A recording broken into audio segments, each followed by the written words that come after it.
Guys being here. Just briefly recap a couple things from Washington and then move on. Positives, we found a way to win the game, but also thought we got better. I thought that was important last week.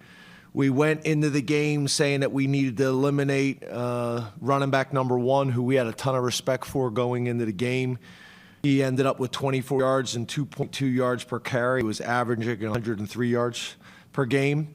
And number 12 had 2 catches and 35 yards and 0 touchdowns. He's leading the Big Ten in receiving touchdowns with 9. There were 2 guys that we went into the game feeling like we had to be aware of those guys and limit their production. Thought the staff and the players did a great job of managing substitutions and situations. Having all those timeouts at the end of the half were important. Led to 14 points in the middle 8. And then I think, probably the 2 most telling stats in the game, one dealing with the line of scrimmage. Our defense had 5 sacks and 9 tackles for loss, and our offense had 0 sacks and 0 tackles for loss. And then third down was the other one. We were 77% on third down. They were 30%. Areas for improvement, ball security. Can't work on that enough. We just have so much respect for that statistic. So making sure we're doing a great job of that, and then just making sure that whoever goes in the game plays up to the same standard. So that was kind of just some things I wanted to cover from the Washington game with you guys. From a Purdue perspective, Coach Walters, obviously know his background really well. Really kind of got on the scene as the defensive coordinator at Missouri. Did a really good job there, and then did a phenomenal job as the defensive coordinator at Illinois. Now been the head coach there since 2022, and obviously they've been aggressive in the transfer portal. I think they've gone and gotten 34 players out of the transfer portal. Some of the things obviously I think you guys are aware of, but Coach is calling the offense, and as a defensive guy, I think that's impressive as well as challenging. I think a lot of it has to do with the defensive coordinator was with him at Illinois, and I think he probably has a lot of comfort, in that guy because they've worked together for a number of years. So if he was going to jump in and help, it was probably going to be opposite of that guy that he had the most confidence in. But he's calling the offense right now. They are based out of a spread offensive scheme, 11 personnel. They'll mix in a little bit of 12 personnel. We've been impressed with the Texas quarterback transfer, Hudson Card. The running back feels like he's been playing there forever. Maccabee, has been very, very productive back over the last couple of years. And then their tight end, number 86, Mac Clare, Those guys kind of stand out to us. And then on the defense, led by Kevin Kane, again, who was the outside linebackers coach at Illinois and came with Coach to be the defensive coordinator. Guys that stand out to us is safety number 31, Dylan Thieneman. Number 4, DN linebacker, Kadrian Jenkins. Defensive end number 15, Will Helt. And cornerback number 10, Kendrick Breedlove. For you guys that are familiar with Illinois on defense, this is a team that is going to match your personnel probably as much as anybody we have played. Where they're different than a lot of teams is they'll go 4 down and 5 down. Usually you see 4 down and 3 down. They'll go 5 down. And had a lot of success with that at Illinois, and obviously that scheme is still with them.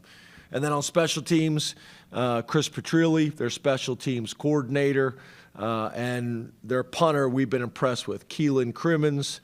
He's another Australian punter who transferred from Mississippi State and is averaging essentially 45 yards per punt. So, the last thing I'd say before opening up questions is, I think the staff's done a really good job and the players understanding what we're trying to do. but of managing the 4-game restriction on redshirting. So you'll start to see some guys come available and play on special teams and offense and play on special teams and defense over these last couple games. Some will be ready to go right now because they've only played 1 game. Some will probably wait till the next game to use, because the big reason for that is on special teams. It's hard for Coach Lustig to get a guy ready for 1 week and then he's not playing next week. We'd rather be able to have him for 3 games in a row or 2 games in a row, and then hopefully the postseason as well. So that is the plan, is try to work some of those guys in that have games available in the regular season. So open up the questions.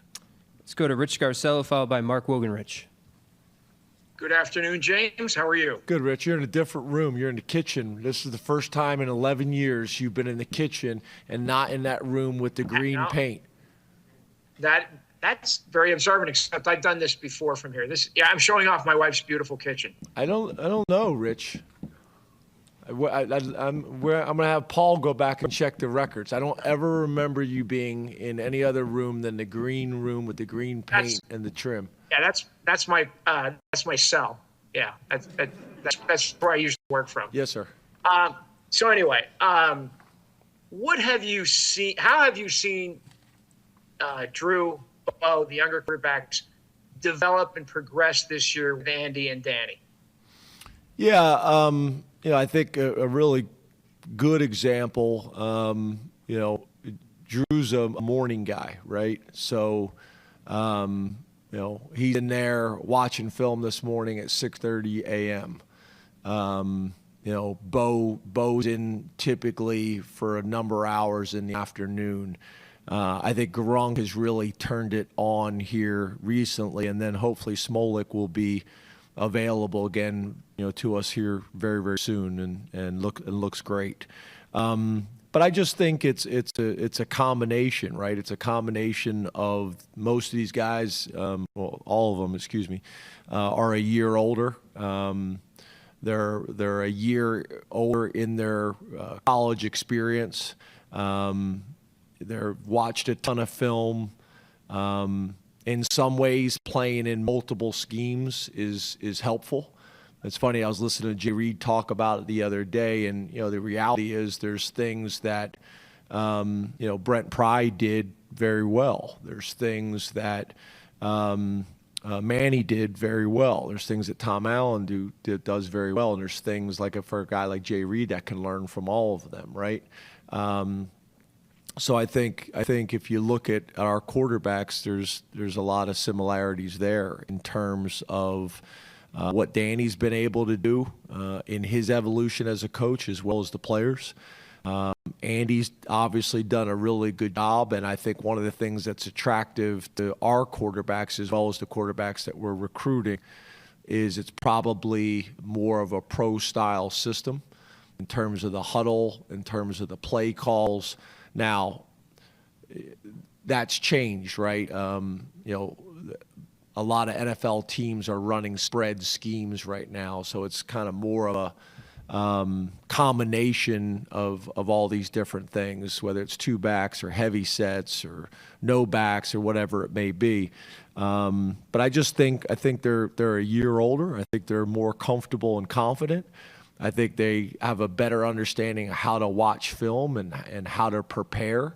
I think when you're a young player, you kind of still watch the game as a fan and just kind of follow the ball. And I think, we talk weekly about just kind of their process evolving over time. And I think Danny and Andy have obviously helped with that. So I'm pleased with their maturation.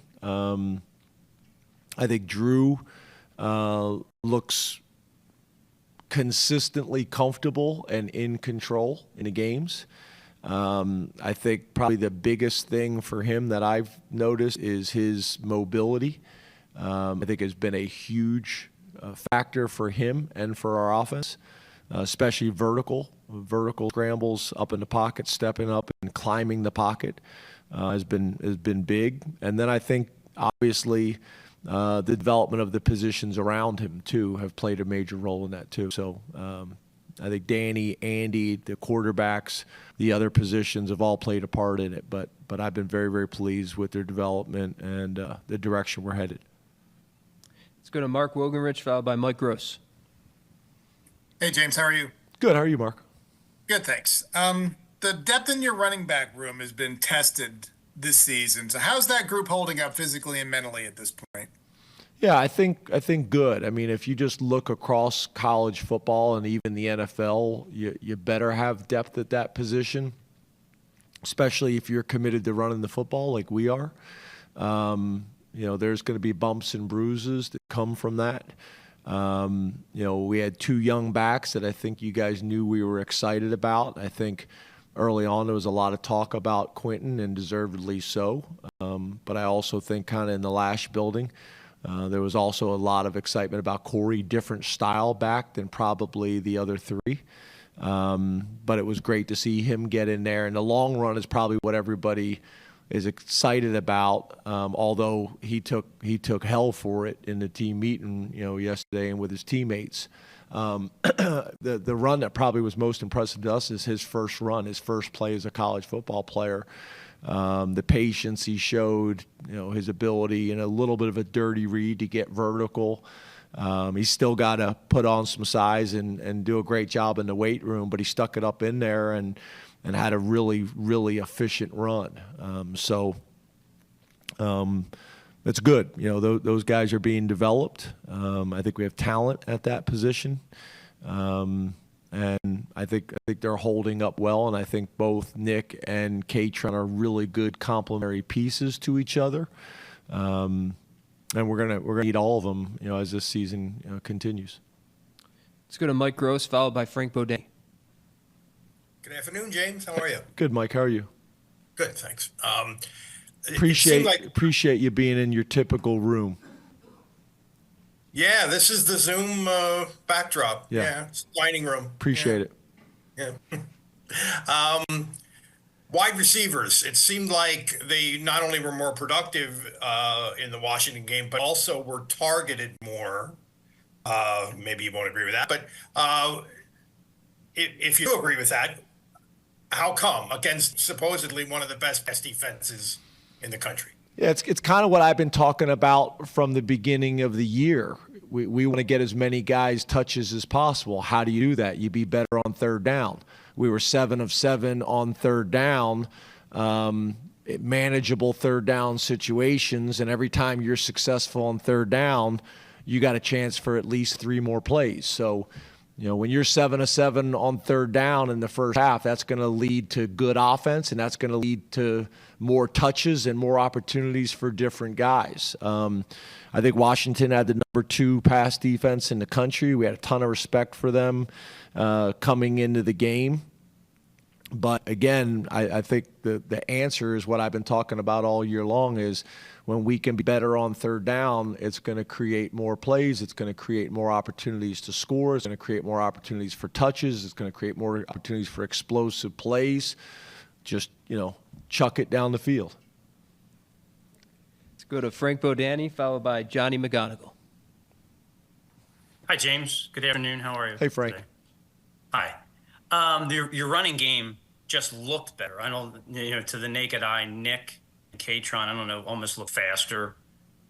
I don't know do you have any thoughts on the running game in particular, those two guys in their performance Saturday? And can you give us any type of insight into Nick's physical condition going forward, shorter term, longer term situation, anything? Yeah, short term, and you guys will obviously have a better idea come practice. I know you guys will be out there at practice, but short term.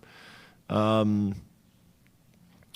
yeah, in terms of that, I don't know. Those guys come ready to practice every single day, ready to work. I think you guys know, Nick's had some things lingering on and off kind of throughout the year, and has battled through them. Katron is a workhorse. They complement each other really well. It was even on the kickoff return.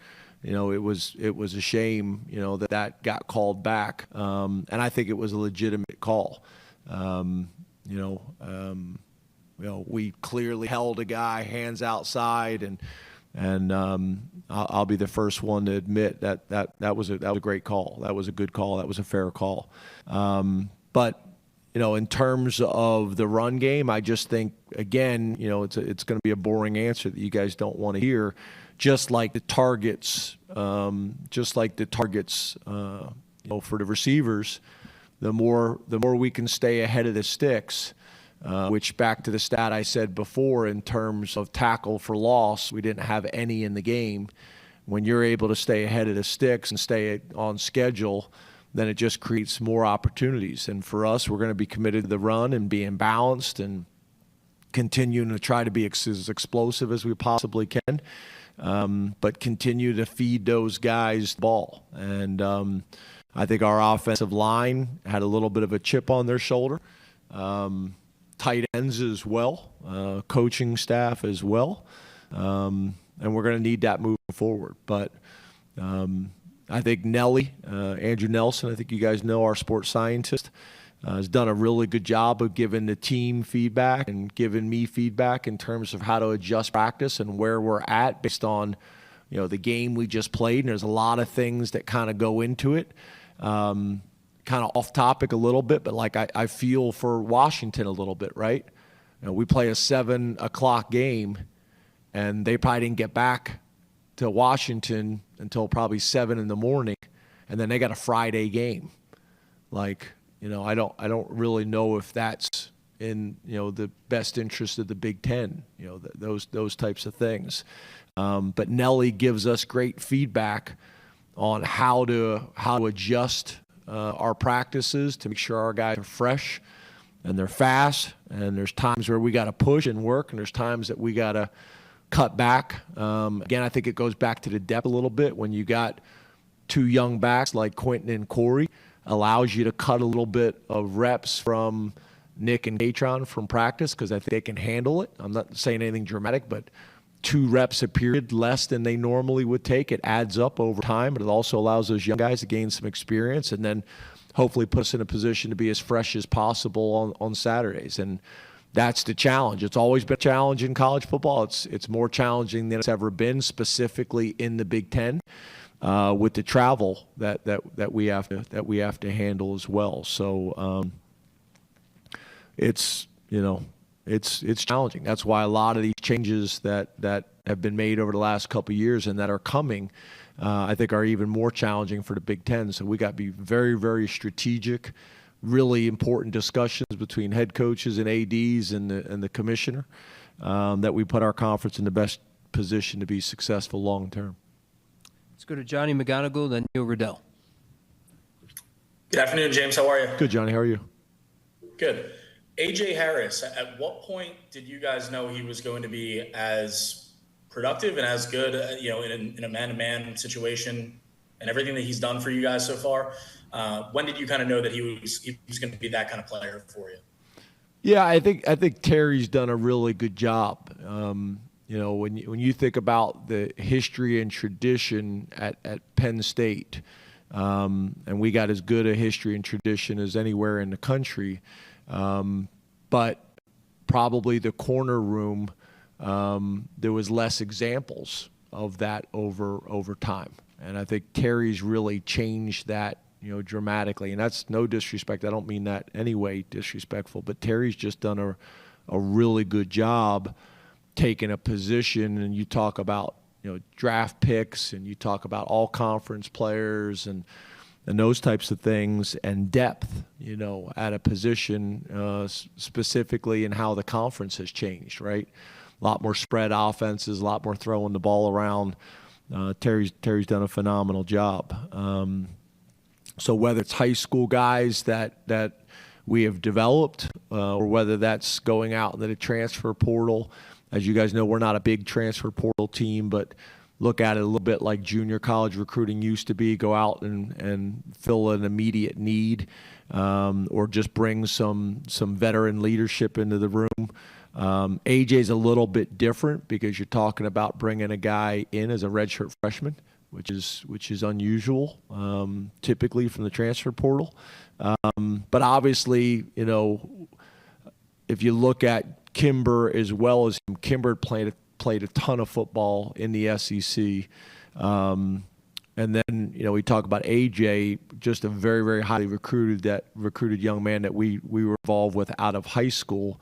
But once he showed up on campus, really bought into everything that we were asking him to do, tested really well physically, and then, just embraced the competition in that room. So it was probably pretty early on, because one of the first things we do is baseline testing, and kind of checked all the boxes from a measurement standpoint, and then was able to pick up the scheme.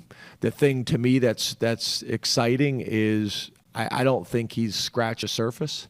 I think there's a ton left for him, and I think he's playing at a high level, but I think there's a ton left for improvement there. And I think Terry's the right guy to coach him. And as good as he's been, I think he's got a chance to get a lot better. And I think, that room does in general. I've been very, very pleased with how they're playing, but Terry deserves a ton of credit, and so obviously do the young men in that room. Last question from Zoom, Neil Riddell. Hi, James. Hey, Neil. I was wondering, you touched on this a little bit, but relative to the injuries and length of season, are you purposely cutting back the time of practice much at this time of the year? Yeah, we always do. So we start to cut back in terms of the type of equipment we wear at practice. We make modifications there.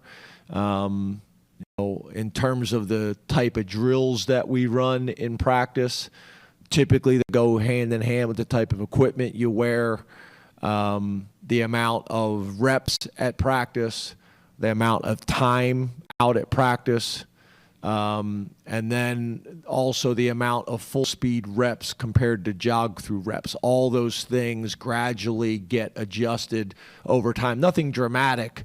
It's just gradual reduction. As you know, at the end of the day, you still need the reps to make sure you're prepared to play the game, but there's also a cumulative effect that builds up over time as well. So, we gradually make adjustments. Those adjustments, one of the things that I constantly challenge Nelly on and Chuck on is that everybody's got to make adjustments, right? So, like, I got to make adjustments with the practice shell. Well, the strength coach needs to make adjustments in the weight room. The coordinators need to make adjustments. The position coaches need to make adjustments. We need to make adjustments with the veteran players who played a ton of football or the high rep guys from the previous game. All those things factor in. And as the head coach, what I have to make sure it's happening is that everybody's doing that. Because what happens is the position coach doesn't want to give up any of his time. He wants the strength coach to reduce it. The strength coach doesn't want to touch any of his time. He wants it to come out of the position, individual, and so on and so forth. So everybody's got to be on the same page and coordinated that we're doing what's in Penn State's best interest and what's in the players' best interest. On the right, Mark. James, thanks for your time. You too. James, you've talked a lot about Hakeem Beamon and everything that he kind of been through and overcame. Is there anything you can share with us with respect to him no longer being on the team, and how do you think that position fared without him being there against Washington? Yeah, he's no longer a part of the program. I love Hakeem, love his mom. Been probably over 7 years from the high school recruiting process, and ups and downs and twists and turns and smiles and tears and everything in between. Graduated from Penn State, very, very proud of that for him. And did a bunch of good things on the field, but he's no longer a part of the team. In terms of the room, I thought guys stepped up. It was really cool to see some guys in there, whether it was Vicky Mapoye or whether it was Caleb Artis. Really cool to see those guys, be able to get in there and get some work. Guys that have worked really hard. if you look talking about some other guys, that we've had discussions about. Xavier Gilliam is a guy, just kind of looking at the chart here. I think we tried to hold so that we would have the ability to be able to play him moving forward, but he's a guy that we got a lot of excitement about in the program. I think Alonzo's, impact, guy that we weren't sure exactly what we had, but is continues to trend in the right direction as he's getting more and more healthy and playing himself back into shape. I think at one point he was about 325 pounds. I want to say he's about 305 right now and moving really well. So good. I think obviously Devon and Zane, kind of lead us in there. Kozia is a guy that we didn't have last week, which magnified it. Kozia was out last week. We expect to have him back. But that magnified it, So, there are 3 veteran players that have played a ton of football for us, and we're going to need them to continue to play well as these other guys continue to grow. But I would also view Alonzo as a veteran player for us now. So we got 4 D tackles that I think it's really kind of the position you want to be in, to have 4 guys that you feel really good about, and then a battle for that 5th position with some young developmental guys, hungry. Up front in the middle, Seth. Hey, Seth. James. You talked about getting some freshmen, some more playing time over the last 3 games. Does that change at all, the green light, yellow light chart? And who are some of those true freshmen that you feel, maybe most confident in playing a decent amount? No, the way we look at the green, yellow, red, that's kind of green is in terms of you're burning their red shirt. Yellow, you're trying to hold their red shirt if you can, and red shirt is a guy that most likely is going to red shirt, and all those things can change based on injury. What I'm saying is, we manage this, that now we should be at this stage, a lot of these guys be able to play and still be able to keep their red shirt. I think Max Granville is a good example. We had decided, I guess in some ways to green light him in terms of if we needed him to win, he was going in the game. But we weren't just going to put him in if he wasn't necessarily needed. So, we were fortunate over the last couple games to be able to get through those games and not have to play him. Because what I'm very sensitive to is you put a guy in for 3 plays. Like, once you're going to play a guy, there's got to be a commitment throughout the program on special teams with the coordinators and with the position coach that the kid and their parents feel like at the end of the year it was worthwhile. It was in everybody's best interest. So some guys, that I would say fall in that category right now is Corey Smith and Tysier Denmark, Egan Boyer and Donnie Harbour, Xavier Gilliam, Max Granville, Jalen Harvey, Anthony Specca, Belgrave Shorter, Woosley, and Mitchell. Some of those guys, it'll be this game. Some guys, it'll be next game. But the guys that have only played in 1 game, they're good to go. The guys that have played in 2 games, we'll probably try to hold them for another game. I think, Terry is a pretty good example with Kenny and John. He rotates them every other game. And last week it was Kenny's time to be ready to go if the game presented an opportunity, so he was able to get in there. So he's played 2 games. John's only played 1. So this will be John's game. Now John can play the rest of the year, and then not this game, but then next game, Kenny will be in a similar situation. Over here on the right, Tyler.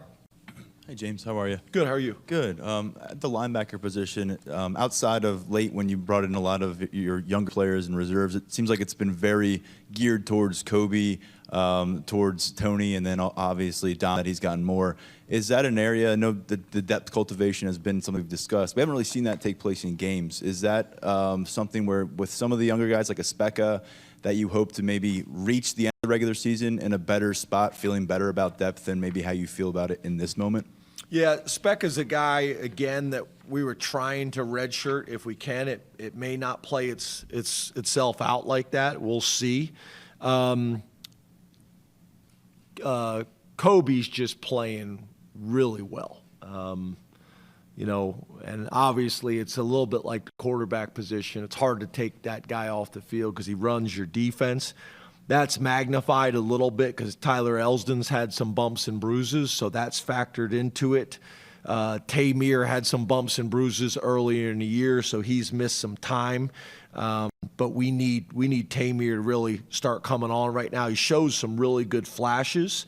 We got to get Tyler Elsdon healthy again. So all those things kind of factor into that. And Tamir, both at the will linebacker position as well as the Mike linebacker position. DeLuca's another guy, you know exactly what you're going to get with him. We're creating some depth because he can play both outside linebacker positions. So what we didn't want to do is he comes off the field every time we're not in base. So being able to create the flexibility that he can go to the other side, that helps with that. I think Dakari's done a really nice job. I think has started some games for us and done some good things as well. But we don't have great depth there. We're developing it, but we've had some bumps and bruises along the way as well. But I think once we get to the point where Speck is available, that will help. But a lot of it just has to do with Kobe playing very, very well right now, and some of the other guys having some bumps and bruises at a position that that happens. Very similar to kind of what we talked about at running back. Just obviously first start with addressing the situation that I think that we had this weekend. Just so you guys all know, obviously we take everything incredibly serious that happens and with our student athletes or our staff. And we had an issue this weekend that I'm sure that I think our administration has released a statement already that happened with Jack Del Rio on Thursday. Obviously I've been in communication on Friday with our administration. Have had some communication, obviously, with Jack. Have sat down with him, and he'll be releasing a statement here. I would imagine pretty shortly after the press conference that he's going to move forward and he's going to resign and move on. But it's a tough situation. Decisions that all of us have to be able to take full responsibility for, and so that's what Jack will do, and we'll continue to move forward. None of he nor me or anybody in our athletic department wants to take away the distractions or have a distraction from what the task is at hand. Right, we've got a few weeks left in the season, a lot of things to continue to fight for, and nobody wants to take away from that, and whether it's me or Jack or anybody within our football program. So we'll move forward from that, and now we can focus ourselves on the things that are really at hand here with the number one team in the country coming in, with an incredible opportunity in front of us and an opportunity and a chance for us to continue to climb the mountain that we've talked about, do the things that we want to be able to do, and finish this thing in a way that everybody will feel really, really good about, especially those older guys, those seniors. I always use the Hunter Wohlers and the Jack Nelsons and those guys, that are inside that locker room that take an incredible amount of pride in all the things that we do. But it's gonna be a challenge, and I think that's the thing that we got to make sure we stay focused on. Questions? Luke, the last couple of weeks, the first down has been kind of a boom or bust play for you guys. It's been either a big play or zero or negative. How do you get that kind of even back out in the next couple of weeks? Well, I think that there's a lot of them. I mean, we obviously is a good opportunity in the bye week to study some of those things. And everybody talks about the money down and being third down. And truthfully, as you look all back at it, first down is the most important thing. Is getting that thing started. And so there's some things we got to do. We got to have better balance. We got to find ways to make sure that we can loosen some people up. And sometimes that means taking some shots with those things and feeling confident about even if you are in that 2nd and 10 situation. But are all things that we've had a chance at least this last week to kind of look at and address and find some ways for us to move forward and get better at. Luke, did you? Considering the way that things went in Iowa, did you consider any major changes during the bye week? I mean, yeah, lots of them. Are we tough enough? Are we physical enough? Are we, those are the changes that we need to make sure. We need to look in the mirror and make sure that we can, address ourselves and have and sometimes a self-check of things that happen. Nobody likes it. We said afterwards, right? I mean, we're going to flush this thing behind us and move on, but there's an ownership in it as well. And so if you don't take ownership in it, all the things that happen, then you can't get better from it. So I think it's more of just making sure that we all understand the things that happen. How do we move forward? That's the ownership. I don't changes wise, meaning like, we got to stop the run better. We've got to, be better on first down, as we've talked about. There's things we have to handle better, whether it's, environments. And then really the ability to make some adjustments and come out the second half and be who we really are. And I think, I know we haven't had a chance to talk since then, but that's probably the thing that, of anything that you look back at and say, well, the second half wise, we didn't show who we are. And, there's some, obviously on a bye week, there's some opportunities for you to self-evaluate. And I think that's what we made and challenged everybody to be able to do. Luke, when you got a guy like Rico, who's playmaker on defense, but it doesn't seem like he's getting a lot of opportunities over there. One, how frustrating is that, from a coaching standpoint, and are there some things that can be done to try to ask them to try to throw it his way? I guess we could send him a memo, right? I mean, we want you guys. Like a lot of the things that we've even evolved in this year tried to give some freedoms to, put Rico in some positions where he could play, but a little bit more aggressive and not just in zone coverage, but in his ability to, read and react and make some plays. There hasn't been as many things. And I know we're all kind of focused on maybe the last week that we played, there was a different situation. But I mean, sometimes you got to look at it and say that the best thing that, the most respect people can show to you is if they don't take a ton of shots at you, and sometimes it doesn't feel as good, right? I mean, the stats don't show, people can get frustrated, whether it's, Rico in general or even us, like, why can't we get him involved? Well, you know what? Sometimes people just maybe don't take as many shots at that, and that's out of respect. And so that's a part of, that self-eval. That's a part of, putting yourself into a check situation to make sure you stay focused, right? Because the number one thing that can happen, especially at that position, is if you lose focus, now the shots really do start to come. And I think in the long run, it'll vote well for Rico as people watch. If it's really about, hey, I don't know if I have the stats or the 7 picks I had last year, what are my opportunities to continue to grow and to play at the next level? Well, people see when people don't take as many shots at you. And sometimes you just got to take pride in that and as disciplined and as solid as you can play that maybe they don't take as many shots. Luke, what do you need to see offensively specifically over these next 3 games to have confidence in this specific system moving forward?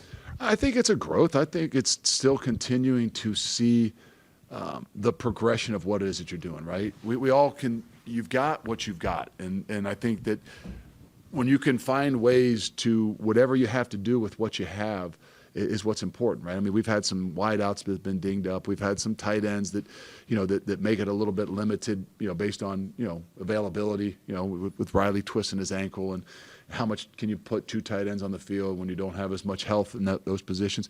But to see the progression, to see those guys finding a way to continue to grow and being able to evolve with all that we have, right? That's, to me, the most important thing. And that's my challenge after last week, on a bye week. There's a lot of things we did, but the challenge is to say, okay, this is what we've got. This isn't the NFL. You aren't going to waiver wires and things like that. Now, how do we continue to push forward with what we've got, put them in a position to see that the growth is happening? Just wondering, you have Pius from William & Mary, Nazir from Grand Valley State. I'm just wondering, when you're seeing someone in the portal from a Division II school, primarily an FCS program, how common is it that you find somebody who's able to make that jump to the Power 4 level, and how are you able to kind of figure that out when they're able to make you don't know. I mean, right? I mean, I to be honest with you, in a lot of the things, the old ways, right? I mean, when it was not the transfer portal, but it was grad transfers, the most success we had were guys that were coming from, some smaller places, so to speak, whether it was divisions or even schools or leagues, that wanted more. And sometimes you find those guys that are incredibly hungry, as opposed to, maybe somebody that, that's moving laterally, and they're moving laterally for a reason, whether they, couldn't get it done where they were, maybe didn't have the work to do it. But in my history, a lot of the successes that I've seen are some of those guys that have moved up, You know, we've had a bunch of them when we were at Cincinnati, whether they came from guys from Rhode Island, guys from the MAC that were incredible successes, guys from HBCU that were draft picks. So you don't know. I mean, again, in this process that you get to know somebody in 4 or 5 days, you know, you're trying to take an educated guess on what is happening and what can happen. Elijah Hill is another one, and he's had some pretty good success for us this year and has been more than maybe anybody had assumed. Hey, Luke, Christian Allegro had, you know, a young career high 16 tackles against Iowa, a couple tackles for loss, a sack. Just where have you seen him kind of grow since last year, and how does his physicality impact that room? Yeah, no, Christian is a bright spot from the last few weeks, and he's really coming on. Christian, I would tell you is a guy that probably didn't play a ton of football. Not that he didn't play football, but, you know, he was a lacrosse guy. He was, you know, a post-grad guy from the East Coast that you kind of had curious as to, hey, this guy's got a lot of potential. He's going to continue to grow. And when the opportunities come, like I think last week was the most he had played, or 2 weeks ago was the most he had played in the game. And you see how, you know, his production has continued to grow and rise. And I just think that he's just now kind of coming into his own. He's getting more comfortable in the game. He's seeing things a bit faster, which now allows his natural size and speed and athleticism to be more of a factor. And he's doing a really good job. You're going to see more and more of him, you know. And you know, he's a guy that, like you said, that we're going to rely heavily on as we make this push these last few weeks. Luke, back to the secondary a little bit. Obviously, you know, Oregon's a team that throws the ball really well, has a really good quarterback. Just how confident are you in the guys you have in your secondary, the experience that they have going against this team? They're going to be challenged, you know, in different ways. And that's the beauty of college football, right? You can be challenged each and every week in a lot of different ways. And this one would be one that maybe we haven't seen really the entire year. The ability for them to throw the ball down the field, the dynamic of the wide receivers that they have, obviously the quarterback and the ability for him to make plays both with his feet and in the air. So they're going to be challenged in many ways. We got the utmost confidence, right? I mean, we talked about Rico here earlier. You know, there's going to be a lot more opportunities this week for him to be in positions to, you know, have a chance to make some plays. And he's going to be challenged, there's no doubt, in a lot more ways. And, you know, so that's you know, on them a little bit and on us as well. But one of those things that excites you about playing a game like this, that, you know, hey, we believe guys that we've got that are really good football players. They're going to be put in some positions to be challenged. And, you know, I got an utmost confidence they'll step up to the challenge. Luke, just Bryson Green, just, you know, with the week off, is he? I don't know. Feeling? I mean, he's getting closer. You know, he's been available the last 2 games, but hasn't, you know, really been able to go. And in some ways, you're trying to protect him from himself. Bryson's a kid that goes out every single day and practices and practices hard. And us as coaches, you love those guys, right? I mean, you got to save them. You got to protect them from themselves because he wants to do it. He wants to be out there. We'll see. I think that we'll get a better glimpse of as we get into Tuesday and Wednesday. You know, he did a little bit more this past week. Hopefully that the bye week will give him a little bit more of an opportunity to feel better and better. And can he go out there and you know, play at the highest level? You know, we still got to see.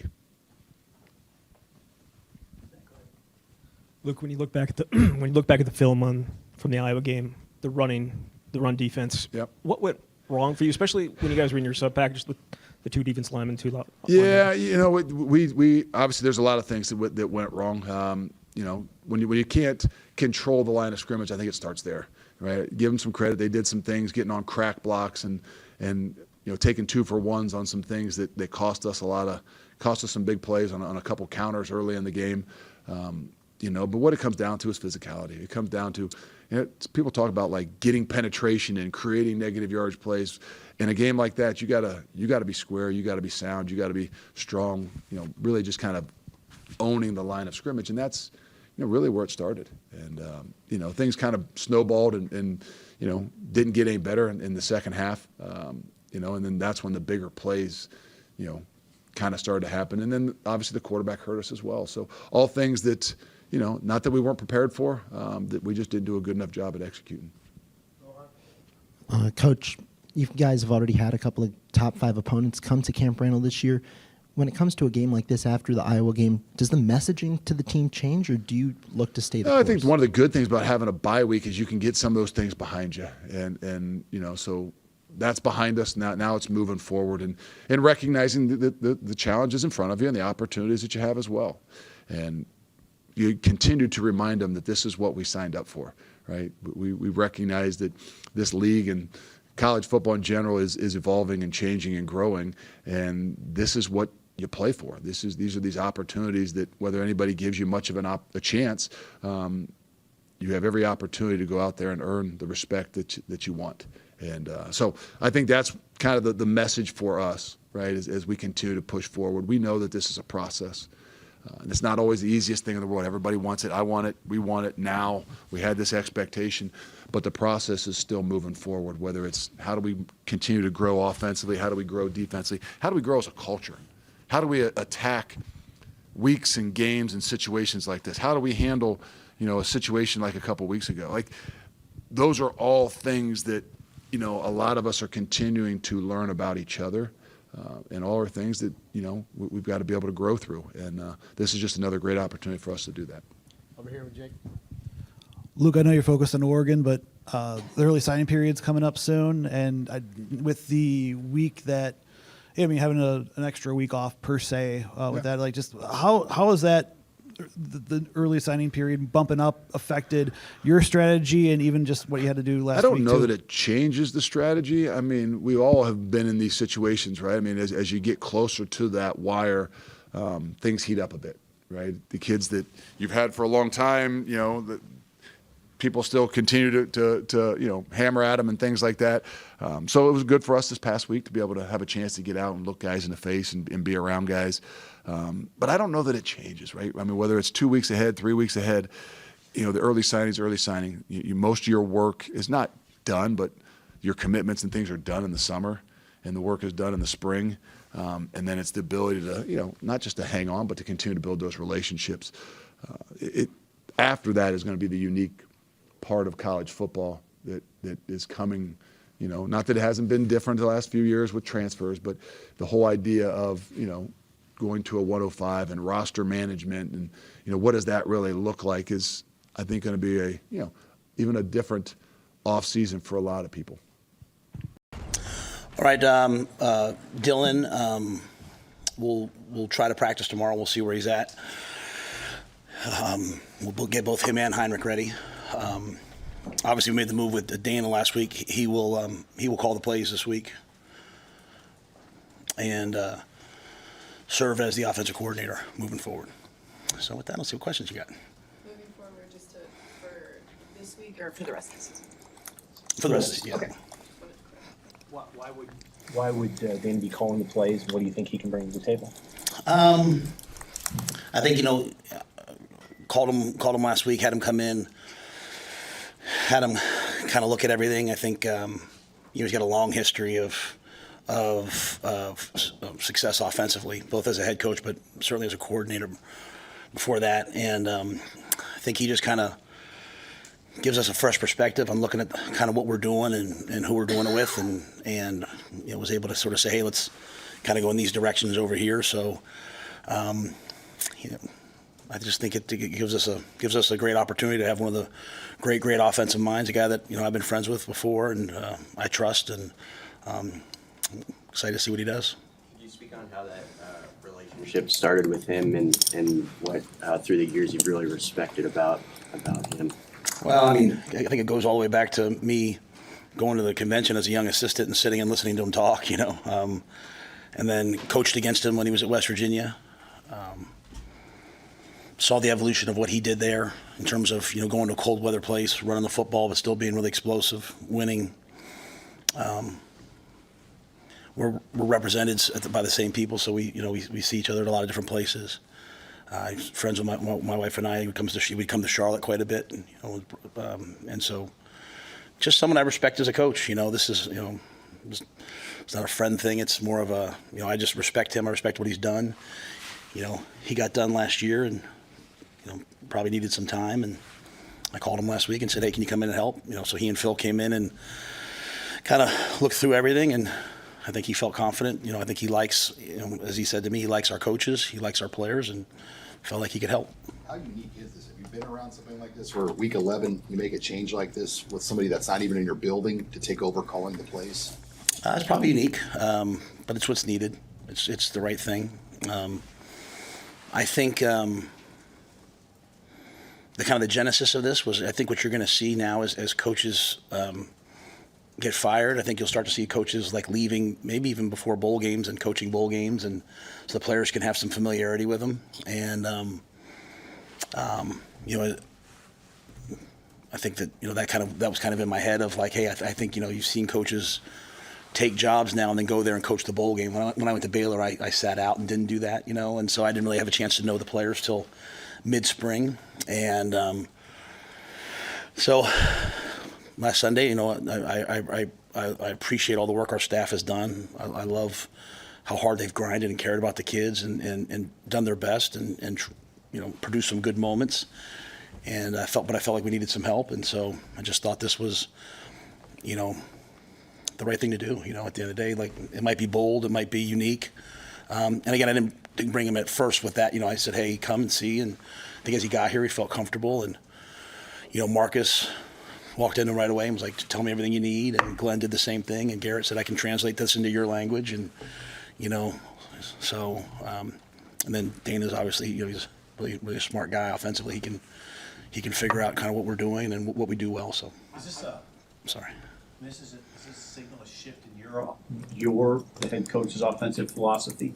I want to score points. I think the thing with Dana, Dana came up last year, to visit, and at the time I was hoping, maybe he would do one of those. Sometimes as a head coach, you get fired, you go and you go down to Alabama, work for Nick Saban or something like that. And I looked at Coach Saban's history of having Bill O'Brien and Lane Kiffin and all those guys as OCs, guys who've been head coaches who have perspective. This is a lonely job sometimes, and to have someone in the building who's done that, you have someone to bounce ideas off of. So at the time, I was hoping maybe at some point he'd be ready to do this. But no, if I look, if I'm being honest about myself, if I look back, I think, we've always done a good job of playing really good defense. We've always done a good job of being physical. We've always done a really good job of developing players. When we've had good offenses, we've won games. And so Dana, when I think about what he's done, going to Oklahoma State, what he did there, going to West Virginia, the run game that they had, I competed against them. It was a really, really physical, tough team. And so it just made sense to me. Where does this leave Sat, and how do you structure the offensive coaching staff with a change like this and 3 games to go? Yeah, I'm just worried about right now. Marcus is about as good a man as I know, and he could have just said, hey, you know what, fire me, give me my money, I'm going to go home. But he didn't.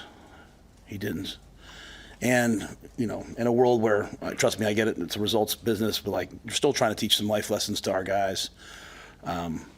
He humbled himself and said, what do I need to do? And, it's like, the first day Dana said to me, he watched practice. He's like, man, you got really good coaches. I'm watching them out there. Like, I'm watching EJ, I'm watching Donnie, I'm watching Sat, I'm watching Glenn, I'm watching Garrett. Like, there's great coaches here. We just have to find the things that, like, our guys do well. Let's just do those things and eliminate all the other stuff. And so, so Sat's out there coaching the tight ends. Garrett's coaching the wideouts. Donnie's coaching the O-line. Glenn's coaching the quarterbacks. EJ's coaching the running backs. And anything that Dana needs, they're helping him. You can't come in and change the offense. You can't come in and install the air raid. You can't come in and, we're in week 11, as you said, but you can come in and say, hey, what are the things that we do well? Who are the guys that make plays? And let's figure out how to do it with those guys. So I think that's the big picture that I think he's doing right now. What people want to know, Matt, is would the air raid be something you consider down the line after the season? Yeah, I think right now I'm just focused on right now. I think if you watch what Dana did at West Virginia, I think whether we're playing Lincoln Riley this week, right? They all have the air raid principles in them. Everyone's going to run mesh and cross, and the plays that they invented, everyone runs, right? So it's really taken on a much bigger picture than that, if that makes sense. I think, Coach Leach was still doing purely the air raid. But I think when you watch what Coach Holgerson's done, when you watch what Coach Riley's done, they've built powerful offenses with big people who run the football, play action, and yeah, they have some of those principles in there, but they adopt other things. So, but it's it's to me this is this is an opportunity. I have Tony White, who I think is a great coach, who does some unique things, and he's adjusted his offense to our people, or his defense to our people, and I think it's been really good. And I think Coach Holgerson will adjust the offense to our people. And I don't know what 3 weeks from now holds. I have no idea. The off season's the off season, but this is not about next year. This is about right now. This is about us giving our guys the best chance to go out there and win at USC. What was your players' response to all this? That's a pretty significant change. How did they respond, do you think, both in practice and also in conversations with you? There hasn't been I haven't had a ton of like that conversation. I think the players have just kind of battled through last week. Last week was a tough week, obviously, for us, right? So I think they kind of battled through it. I gave the seniors a couple days off, just to kind of catch their breath. They've done so much for the program, and I wanted the young guys to know last week, like, hey, this is not about next year. This is about right now. Like, get better now. And so it was good. You have some guys, maybe they're on the scout team, all of a sudden now they're up there playing, and then Thursday we all came back together. And I think Dana has just done a good job of saying, hey, guys, I'm just here to help. And so it has, I'm sure in the locker room there's seismic conversations, don't get me wrong, but no one's come to me with, hey, Coach, I think this is a good move or a bad move. I think they've just kind of said, hey, what are we doing next? And I think I will say this, just being out on the field and watching, I think it's all flowed really seamlessly and really smoothly. And that was really the take from Phil. Like, Coach Snow came in and was like, I trust Phil with my life, and he was like, man, you got a really good group of kids. You got a good defensive staff. It's just some of these games, it's just like a play here, a play there. It's like, you're knocking the quarterback out of bounds on 3rd and 8 when you need to come around and sack fumble the ball, right? So it's just, just a little edges here and there that we're fighting for. Specifically, what was Dylan's response? I think Dylan trusts me and trusts the program. It was just kind of like, what are we doing moving forward? And, I think he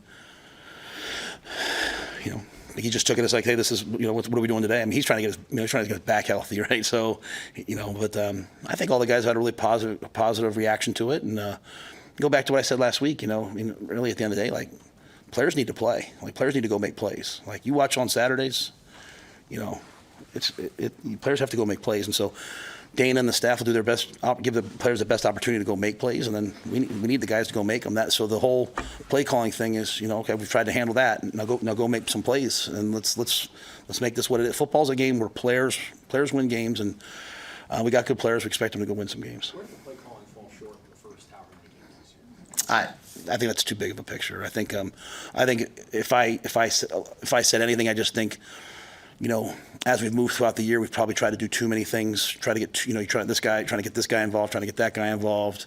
Trying to make up for, hey, we're struggling a little bit here. Probably too much of that, as opposed to just sort of. And I'm not blaming. I'll put that squarely on me as the head coach. I'm not putting that on anyone else. So, maybe like I said, a fresh look from the outside, someone with eyes, with no context of the history of everything, just kind of watching it. I think that's probably the biggest thing, and we'll see what it does. I don't know that we're all of a sudden going to score 50 points a game, but maybe we can get 10 more, 15, 13 more points. Maybe we can convert a couple more 3rd downs. So that I think that's just the hope, is just, hey, what do we do well, and let's build on that. Hey Matt, Dana has shown in his previous stops as head coach that he can run the football. How does his style of running football differ from what Marcus did here? I mean, I think we run the same plays. I mean, coaching against him, he ran inside zone, he ran counter, power. A little more out of 11 personnel, maybe not as many big sets, but I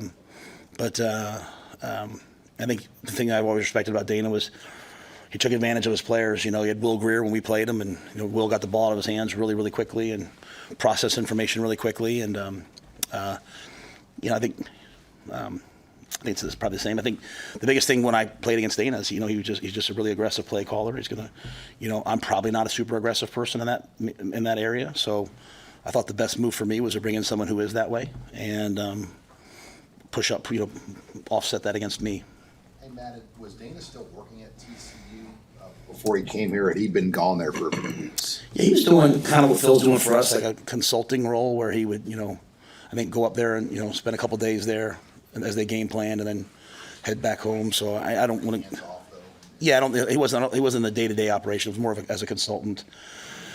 So, it didn't injure TCU in any way by us taking him at this point, I think. Would Dylan have been able to play Saturday, do you think? If he had a game last Saturday? I don't know that. Yeah, because we didn't take the approach to try to get him ready, so I can't say that. How concerned are you, though, that he won't be able to be healthy enough to play? I think I think it's just a possibility, right? We're getting him, Danny, and Heinrich all ready, and I'll know more after. We're not we practiced last night. And not much of a practice. I'll know after Tuesday practice if he can play or not. So is Phil just here a couple days a week and no role on game day? Yeah, Phil doesn't even come up here. Phil does everything virtual for us. He watches tape and is an advanced guy for us. Like, we have a couple guys that do things like that for us, whether it's in personnel or.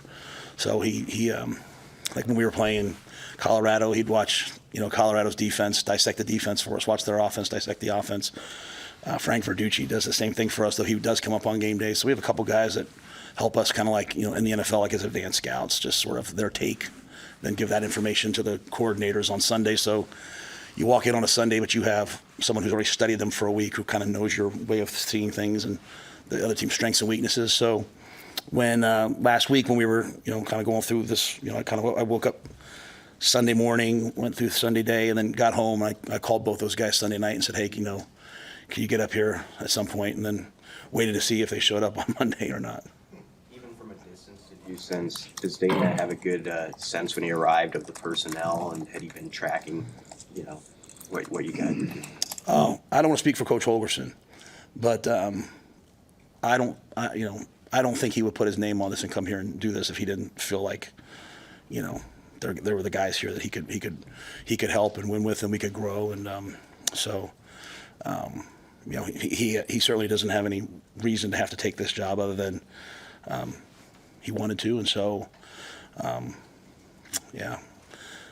how much he had studied us, I don't know that part of it, but I think he felt good about the opportunity. You had mentioned that red shirts are off anything it takes, in these next couple games. Did Dana identify anybody that say, hey, I think maybe getting this guy in the mix more would give us a chance? And I just want to make sure I clarify. If I said it that way, I didn't mean it. I would not pull a kid's red shirt if I promised him he was red shirting. I just more meant like some of these kids have 4 games. So, hey, if you want to use so-and-so, we're in the last 3 games of the year, go ahead and use him, right? So hey, tell me who you need. Like we have a kid, Makai Nelson, on the scout team. I think he's just a dog. He's like, is he ready to play right now? That was what kind of like last week was for. But we have some kids that I think are really developing into good players because, if you're on the offensive scout team, you go against a pretty good defense every day. And so you really have to learn. So, I think we've kind of been working some of those guys. I don't know that you'll see us look drastically different than we have. I think it's a lot of this is, these guys have worked their tails off for us and get to this point. And so I think, coaches come in and he's trying to learn, like, hey, where's the locker room at? Hey, there's a lot of things to learn. But again, he's one of the more brilliant guys I know. So I think he'll be just fine. Interesting. Heinrich and Dylan have different skill sets. You have to prepare 2 offenses this week. Well, I'm certainly not gonna, that's why I'm not going to let anybody talk to you guys tomorrow, because you guys are really good at your jobs, and I appreciate that, but I would love to keep everything as, we're sitting here trying to figure out what they're going to do with, they've changed the quarterback. We're watching UNLV film and spring film and all that, so, I think the thing that I've learned from Coach Holgerson over the years, and the thing that he said since he got here, and the thing that, I would say I did wrong by Marcus and Glenn and all the guys is simplification, right? Just simplifying to what you do well, and let's just do those things. And we have not gotten that done. And so I don't know that you can go out there and say, hey, let's have 2 offenses, right? I thought in the UCLA game when Heinrich got in there, I thought he did a nice job. He could pull the ball down and run. He found open guys, and but we're going to kind of keep our things in-house and our cards as close to the vest as possible. Matt, as you said, you can't change the offense in 2 weeks. So how much of this in your process of going through it was to be able to give them a spark, like to be able to give the players just that boost of energy that might be provided by what Dana could bring? I don't know if it was as much that because I think sparks and all those things, well, they're all good. I think they're fleeting. If you go back to after the UCLA game, I answered this question from Sam. I said, we're just so inconsistent, and I have to find a way to get us to be more consistent. Now, part of that was, the last 3 games we played 2 top 5 teams. Okay, but if you look at like our responses in those games, they're very up and down, right? They're very like, to beat Colorado, we had to block a field goal. Like we had to, Ramir made an amazing catch. The kick, it's still kind of very similar. Like we had to make some plays that you kind of forget about after the fact. Like, so I don't know that I'm still the same. I'm trying to teach the same process, getting better every day. All the things that I 100% believe in.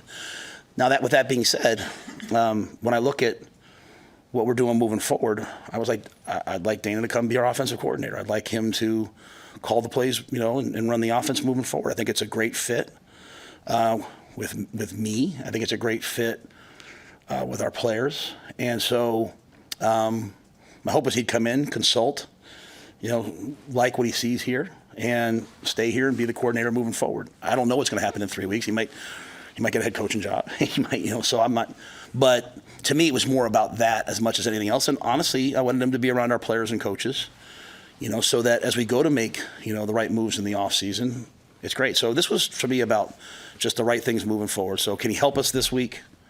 Can he help us next week, the week after? Can he help us in the bowl season? And then can he be the guy for us moving forward that takes us to the next level that we have to be?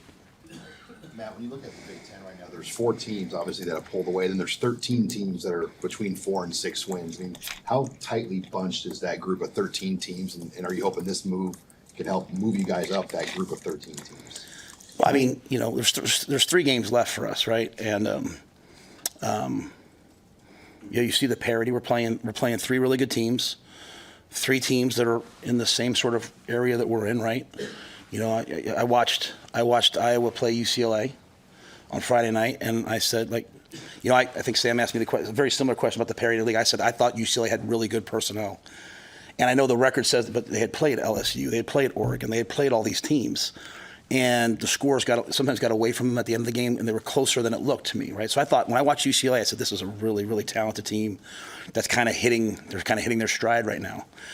That's what they looked like on Friday night. That was a game that they turned the ball over twice on Iowa's goal line, or it would have been 2 more touchdowns. And so I just think for me, it's about watching the film and seeing the different teams. So this is about bringing in Coach Holgorsen is about helping our offense be better this week against USC. It's about helping our offense be better next year.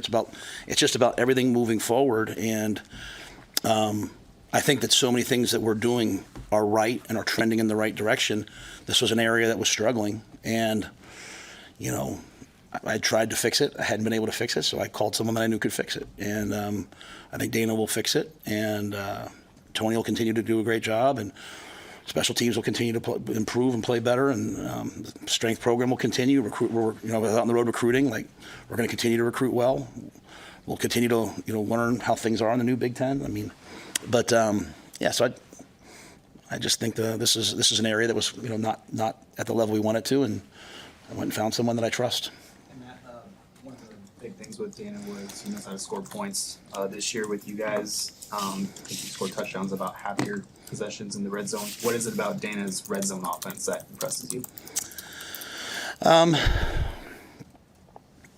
I don't know that I can say that specifically, other than he's always had the things that you're looking for to beat man and zero in the red zone. Like when you get down into the red zone, you're looking to have receivers who can run options. I mean, we played him when he had David Sills, and we still have a 2-point play called Mountaineer. That he beat Texas with, which just gives the quarterback a lot of flexibility and variations. But I think his commitment to both running the football and being aggressive in the passing game is good. It's tough to defend because you're always defending 50-50. And, if you play outside leverage, he's going to run a slant. If you play inside leverage, he's going to run a fade. I mean, there's so many things going against him that have been hard and difficult to go, to do. when they beat us really badly one year at West Virginia, and then he left the next year, and Jake Spavital took over. He was his OC, took over at Texas State, and we brought Jake in, and he went through every single play call with our defense. Phil Snow sat there, our entire defense sat there, and we listened to him go through every play. He almost was like, "You sure you guys want me to do this?" I was like, "Yes, we're going to learn from it, right?" So that improved us. We went on that next year and won 11 games, and we're really a great defense. So just having that inside knowledge of why they did what they did against us and how they did it. But I think the options that they give guys and the freedom they play with is something that I think our offensive players need, and something that I probably don't do a good enough. I'm probably more of a defensive guy, and so again, I'm just looking at myself very honestly. I think we're doing like 95% of the right things. Like this area, it just hasn't come along the way I wanted. So I said, hey, you know what? Let's find someone who can help you. And I say that because it's really important to me that while the onus always goes on the coaches, there's some onus on the players. As the leader, I have to make the right decisions, and I'm hoping I made the right one. I feel very good about it since Dana's been here for a week. Obviously, we talk a lot about the quarterbacks, but Dana was a former receiver. He understands that part of the game too. How do you feel like your receivers can get better in the last 3 weeks? What maybe can he talk to Garrett about to get to affect that? I think it just goes back to what I said of the simplicity of, hey, what do we do well, and what are we? Maybe we're asking the guys to do 20 things, and if we ask them to do 4 things, they'll do those better.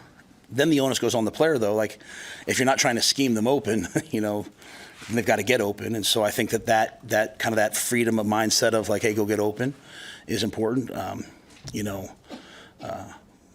think just the repetitive nature of, hey, this is what you guys do well, and then kind of burning the boats and just doing those things. And so I don't think it's a technical thing. I think we have good players. I think it's just or maybe we're throwing it too much, maybe we're not throwing enough. And again, I don't want to say those things. It's just, I think there's kind of a non-reactionary quality that he has that hopefully can help us. With the QB situation, how have you seen Heinrich stay at the ready if he's called on for more this week? Well, Heinrich, you talk about like the ultimate team guy. The guy's been playing on the punt team the last couple of weeks, right? Like, he asked me on Tuesday last week, do I need to go to the punt meeting or do you want me to stay in the quarterback meeting? So, he's just, guys like that are why you coach. This is a good opportunity for him, to come in, because I think as Dana's been here last week, it's mainly been Heinrich and Danny taking the reps. So he's been able to see them play and see what they do. And so I think they've done a really good job. Heinrich's done a really good job. And, we're not gonna go, put back in the high formation option. Maybe we will, maybe we will. So, I think he brings a lot to the table.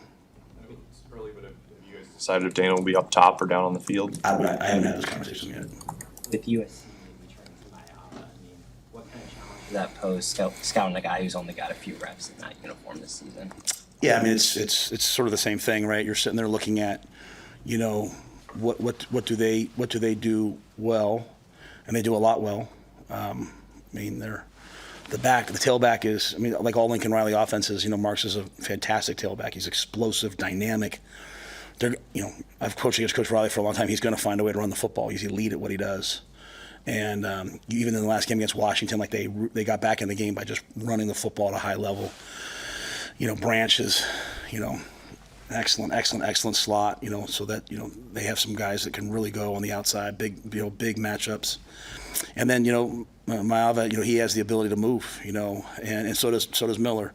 But, that added part of the run game when they're running their shallow cross plays and running QB draw like they did with Jalen Hurts, or when they're pulling the ball. So now as a defense, you're having to defend the counter and the tackle trap and all these plays that they run, plus the opportunity for the quarterback to pull the ball and run because he's a dual threat player. So there's some more challenges for us this week on defense, and you don't know exactly which direction they're going to go with him. General sense, do you have what kind of a general sense do you have about the team's mindset, the team's mood coming out of the bye week? You've obviously seen different reactions to a loss or a bye week here in the past month. I thought they were excellent last night. Okay, so I said we did what we did last week, but I also think we have to get to the point here like pretty quickly where it's not this reactionary. Like, it's not this like, we're down 13-6 at Ohio State and our locker room was electric. we're down 13-7 to UCLA, and our locker room's like it's just I have to find the most competitive guys on the team and put them out there and turn them loose. And so, you go through this process. You're teaching, and then finally get to a point where the players take it and run with it. And so, I made this move that I made, and I'll make any other move I have to make. And the players have to make moves, and they have to play their best football moving forward. And they have to go out to USC, then come home and play Wisconsin, then go to Iowa. They have to play 3 games and play their best football, right? And so that's we shouldn't be in a great mood right now, right? We should be a little pissed off, but at the same time, I'm always going to tell the players. I told them that UCLA was good. I told them they just didn't. They chose to listen in their brains to listen to something else, right? And so, those same blitzes that were hitting Dillon, where everyone was, the crowd was booing, which I get, and those same blitzes were hitting Iowa. Like you just got to play better football, and we have to coach better football. So, we just can't be this emotional of a team, and that's what we worked on last week, and that's what we're working on right now. And you got to go out to USC, and USC can score. They can play great defense. You have to go play for 60 minutes. It can't be a 42-minute game. You know what I mean? Like it's got to be 60 minutes, and if you do that, then you'll always have a chance. Just a clarifying question: when did you decide to make the change from Sat to Dana? I called Dana on Sunday. I asked him to come in and consult and help out, with the hope that this would work out. And then when he kind of got here Monday and Tuesday, he felt like he could call it. So I said, let's do it. A good opponent. On Illinois side, I got to really like and respect Bret Bielema and what he's done there and at some previous institutions. I really respect him in the way he does a lot for college football, being on committees, voice, advocating for the game. And so just, like I say, got a ton of respect for him and really his team, his current team. Good defense, veteran quarterback, create some issues for you there. And so we know this is going to be a tough challenge that we're getting ready for. We practiced yesterday, full goal, full pads, and I thought it was really spirited, good practice. And then we're into our normal game week prep starting again tomorrow, getting ready for this one. Excited about the opportunity this month. We got 3 in front of us, totally focused on Illinois here, and I know our guys are excited about what we got to play for. Bye week, we got a lot done recruiting-wise toward the end of the week. Got a chance to enjoy the hockey game Saturday night. Awesome win. Adam's got those guys going again. Best of luck to women's soccer in the NCAA tournament. I think we'll find out today where they're headed and who they're playing. And so a lot of good going on. I think you had just Coach Izzo up here and big-time game. And just getting started with basketball, hockey, all of it, a lot going on that's great for Michigan State. With that, questions?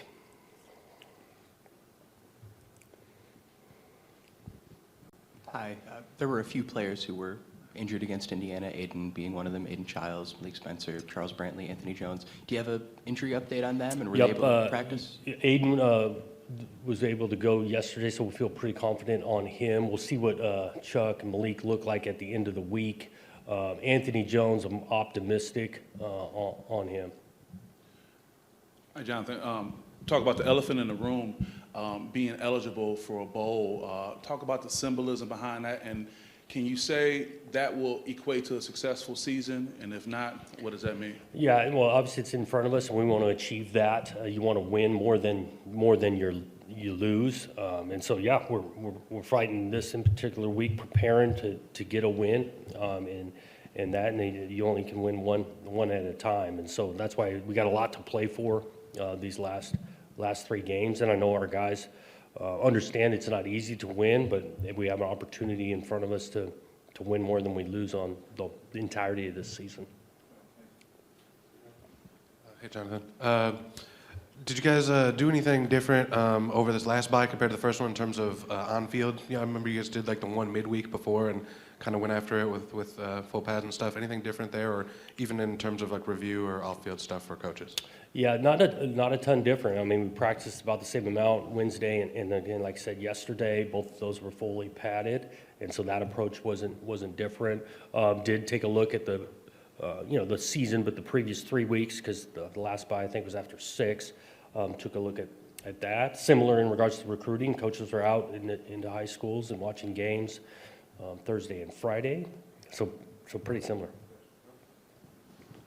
I'm wondering, you mentioned about the guys that got hurt in the Indiana game. Do you have any updates on Chance or Dylan, if they'll be back this year? Doubtful, no real update, but doubtful for either of those two this year. And I'm wondering about just how all these injuries, particularly in the secondary, have kind of impacted some of the things you wanted to do. Obviously, you've had a few guys here or there, and maybe what you've seen in some of the younger guys look like Denson and Brinson both kind of got some run. Yeah, we like kind of where, Denson, Brinson, even Jalen Thompson. I'm thinking a lot about the quality reps they've gotten in practice because of, like you mentioned, some of those guys being down. I'm not the only one standing up here. I think about a lot of coaches across the country are dealing with maybe a particular position group, and this is a physical game, long season, and so not, it's not woe is me. We feel bad for those individual players that have missed some time or missed the season, but there's some bright side of it, like you mentioned, some of the opportunity for the younger player. If you get to a bowl game with everything kind of reset again, maybe get those guys. You mean like if you could just get more time for them to get back? Yeah. Are you talking about Dylan and? Yeah, particularly Dylan. I'd have to ask that question. A lot of our conversations have been really focused on the regular season. Jonathan, after the Indiana loss, I guess where is your team's confidence during the bye week and just the ability, like you said, you got 3 more opportunities in front of you, and just coming off a loss like that, where do you see you guys at? Yeah, I think that, like, again, their approach, they understand we got a lot to play for this month, and so I think they're excited about that. Have felt and really great, really pleased with the preparation, the work at practice from August on, and I continue to see it out there. Like I mentioned yesterday, was good, and we know we got to improve in some areas and do some things better in the games, and we're working to do that. Coach, both bye weeks came off of consecutive losses. You just talked about the approach your team had, and you were proud of that. What were some of the differences you saw with this bye week?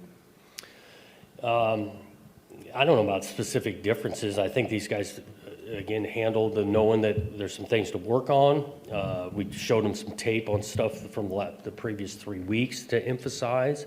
Did mention, too, of getting away from it a little bit on Thursday and Friday. I know a few of them traveled, whether they were home, emphasis on school, right, getting close to the end of the semester.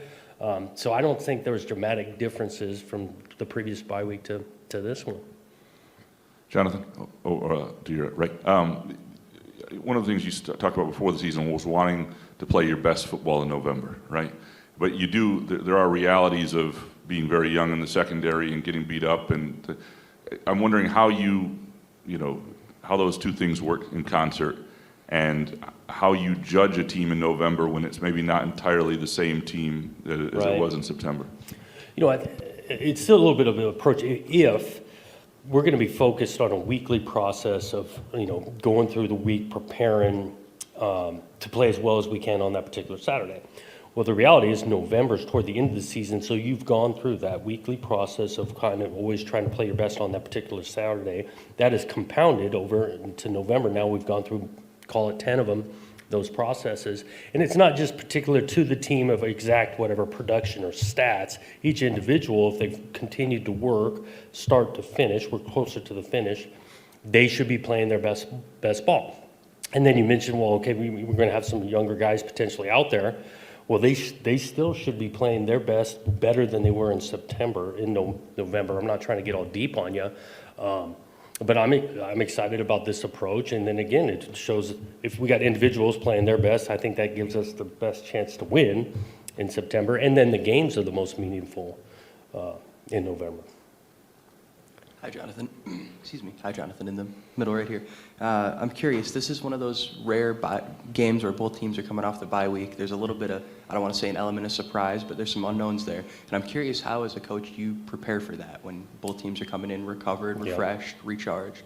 I think we're aware because, they're coming off a bye, we are. It gives you a little bit more time to plan, maybe implement a new scheme or two. And so we're, we're aware of that potential. What we prepare for is what we see on tape. We're not going to totally chase ghosts that they potentially could do this or that. You prepare for what they've got on tape and recognize that you might see a new wrinkle or two because they've had a little bit more time. I'm drawing a blank here, Jonathan. I apologize. I don't know. I just lost it. Oh, good. I'll jump in while you think. I've been there. You're going into the home stretch now. Do you address with your team how important this is now to finish strong? I know it's one game at a time, but finishing strong will ultimately be the judgment day of this team. Do you address that at all here going in? Well, we talk about wanting to be a program known for finishing, and then also reminding them that their approach all of a sudden doesn't dramatically change. It's just recognizing the work they put in. A lot of them mid-season healthy, right? We're not feeling great to continue to push to finish. And I go back to the preparation it takes during the week to have your best performance. And so we're really emphasizing practice, the importance of that. Also, they're handling a lot with school, with some, you want to finish well, and buzz and excitement about that. And there's some wear and tear. And so just managing all of that to make sure they're still excited about getting out there and going, and I think they are. Have you enjoyed being around this team? Do you like their approach every day, so to speak? I have. I've enjoyed these guys, how handling things, going through tough losses, tough wins, watching them stick together, how they've bonded as a team through this year. I've really enjoyed coaching them. All right, I'm back. I apologize there. My hands were writing one thing, my brain was going through another thing. I apologize. Yeah. When we saw you guys come off a bye earlier in the season and show some big improvements, some steps in the next game out. Is there a couple areas you guys are looking at that feel like attainable within these last three that, hey, there's some ground we can make up here and it's doable within this sort of time slot? Right. There's some areas I think about us offensively, trying to find some more consistency to finish, and we have not done it consistently this year. That's an opportunity in these 3 games to play better and really just score a little bit more. I think that'll help us. So that's an opportunity, and emphasizing that in this bye. I think in all 3 phases, right? We got some things to tighten up on the special teams end from our last performance, and that was an emphasis this week that we definitely want to perform better on special teams than we did last time out. Try not to have a false start here. Jonathan, field goals, but still no touchdowns on the opening possession of a game and no sacks since October 22nd. What did you see her do during the bye week that might change that? Yeah, we didn't make a huge emphasis on just the opening possession, but we do want to start with some scores and all that. We've had some success moving it, right? And so I think that's not just particular to the first possession, emphasizing on being able to finish. And again, these guys want to, these coaches we want to, and so we got to keep working at it, but also recognize not trying to put an added amount of pressure on ourselves at the same time. If you can move the ball between the 20s, having some confidence, then now we just got to go another 20 yards to try to put it in simple terms. What about the sacks? Yeah, again, I don't think we point blank said in the opening drive, I took the question. But no, we did emphasize, because we want to get to affect the passer, emphasize a little bit on the fundamentals of a 4-man pass rush, besides just feeling like the only way we can get there is blitzing. Coach, with the redshirt rule, you can use 4 games and they still retain that. With 3 games left in the regular season, do you plan on using some of those younger guys a little bit more here? Particular plan, if they've earned it, and where we're at on the depth chart, we kind of mentioned the secondary earlier. Those guys, we want to be strategic. We've got a few guys that have maybe played in 2-3 games, and so finding where the sweet spot is for them, whether it's in one of these 3 or 2 of these 3. But it goes back to earning it and doing best for them at the same time, not going past 4 games, because we've got a few guys like that you want to be able to save their year. Real quick, Jerron, is that somebody you think might be able to play this weekend?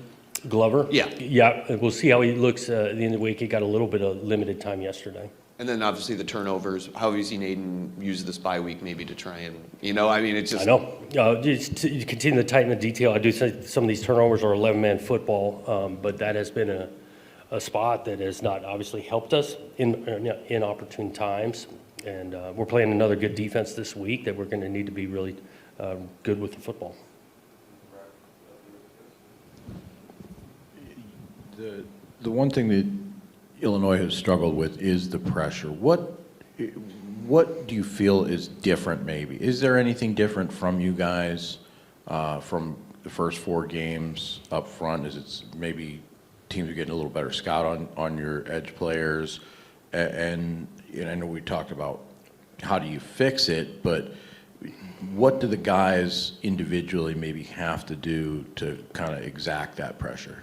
Yeah, you mentioned earlier, I think there is, we're putting things out on tape, so that's schematically, but also then the skill set of the players, and so that's out there, and you've got to always be evolving. I think it goes hand in hand with, some of the coverage piece, right? We want to be, coverage and pass rush go hand in hand together, so creating some pass rush, forcing the guy to hold the ball a little bit longer in the coverage, all of that goes together.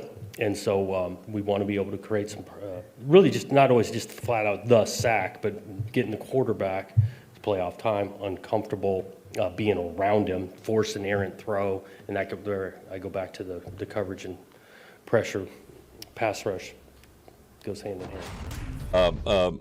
I thought our guys really maximized the bye week. I spent some time on the road, but I was the only coach out, me and Dre. But for the most part, kept my coaches in early in the week. We did a little self-scout of ourselves, offense, defense, special teams. I thought a lot of really good information on that. We kind of did a midweek report on that, flipped our attention to, obviously, Michigan State. They were in a bye week as well. So no new film coming in on them. Did a lot of prep on them, basically Wednesday, Thursday, Friday, Saturday, and then jumped again last night. So excited about that. From an injury standpoint, obviously you knew about Dylan Rosiak, saw him this morning. Obviously fresh out of the surgery, but everything was very, very positive there and what went into it. So excited for him to start that road to recovery and see where it go. T-Strain, guy that missed last week's game, was really, really very upbeat about his progress today. He's done some running in the water and then now on land yesterday and had minimal soreness today, so he'll get him into Indy drills tomorrow. Expect to have him back in with us. A couple guys that missed, Joe Barna, T. Brooks.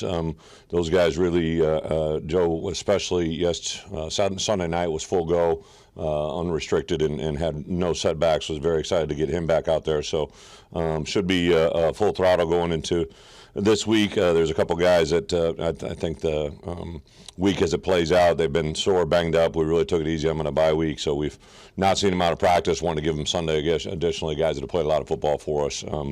Obviously, Miles Scott will miss the first half of the game due to injury, or not due to injury, due to the ejection. So really that's the only guy forecasting right now that's a starter that's been permanently won't be not permanently, but won't be with us as a starter in the first half at least. So with that, open it up with questions. I am excited to be a head coach of a team that has put themselves in a position. You always remember the ones in November, and obviously started off with a bump in the road with Minnesota. I think a team that had played very well getting to our game, and then obviously you saw this week playing a team commonly we're going to cross over against Rutgers, and I watched sit there firsthand Saturday and watched the Michigan-Indiana game. Obviously don't know a lot about Indiana because they don't pop up on our schedule. Really hadn't seen a lot of them cross over, but watched it with interest because of obviously the Michigan game and what we went through, and to see that go down to the wire, I saw Maryland and Oregon kind of play out back and forth. I was able to get home Friday night. I was at a local high school game, but got back late and saw the fourth quarter of the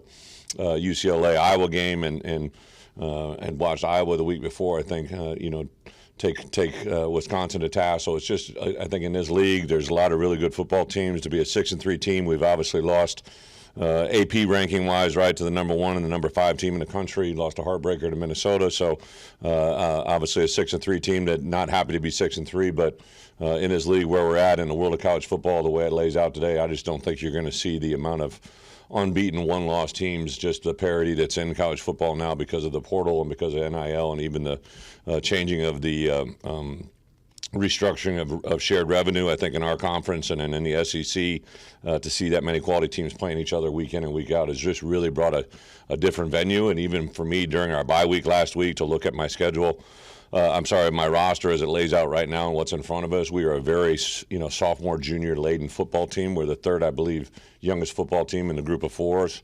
One of the youngest teams in our conference. Just don't lose a lot of seniors. Obviously, a lot of things can change, but really excited about not just where our roster is now, but where I think it can go.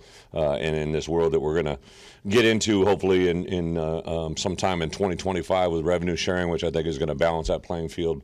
Hopefully something that's never been done during this modern era, to give everybody kind of a fair share, I think is going to be an awesome time. So super excited about where we are, but really excited about where we're going. I call these the Bret Moore stats, right? Like he laid out certain things coming out of a bye week, he always does, but also just what we've been able to accomplish over my 4 years of being here and putting us in ties with a lot of times back to the year 2001 team or teams in the past that have done a lot of good things.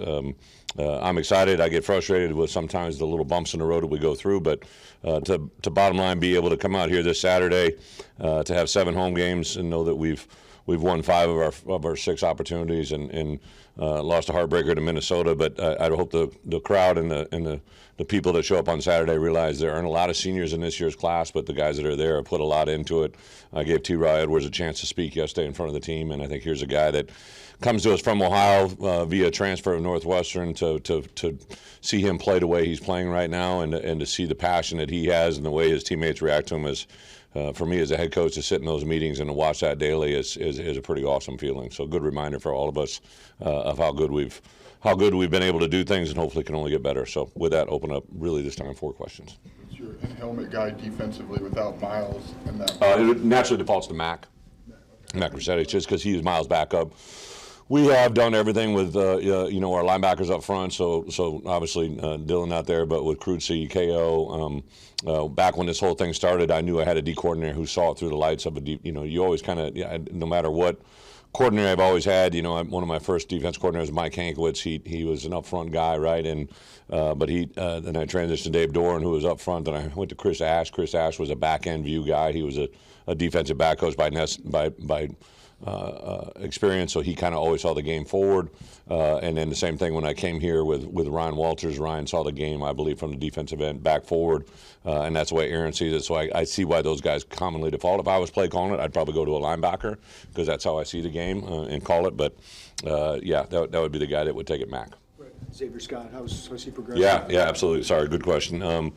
It was really it wasn't a significant injury, but it was one that was irritated for him, and we didn't set him at all. I didn't practice him at all last week. He is set to go full go tomorrow. Was limited on Sunday, but we limited everybody on Sunday, so I think we should have him no problem for game time. The transfer portal opens in less than a month. What's the approach going to be? And is there one guy on staff that monitors in the recruiting office that monitors that for you? Yeah, Jay Kaiser. Ever since I've taken over, I hired him. He was a pro guy that had a number of years' experience both at Tampa Bay and at Miami with 3 different head coaches. He's a guy that had been in my past all the way back to Kansas State, which even though there wasn't a transfer portal back then, Kansas State lived in that world probably better than anybody through JUCO world and what it was. So Jay has been my point man for the obviously Pat Hamilton oversees kind of everything in the personnel. So Pat, Jay, and I constantly are in communication, have meetings. We have guys that have already gotten in the portal already within our conference that we know are going to be there. There's guys that have notified people there may be a pre-portal, right, which means that they when that moment comes, they're expected to jump into it. Guys that aren't playing or could be somewhere else, guys that have been in our past.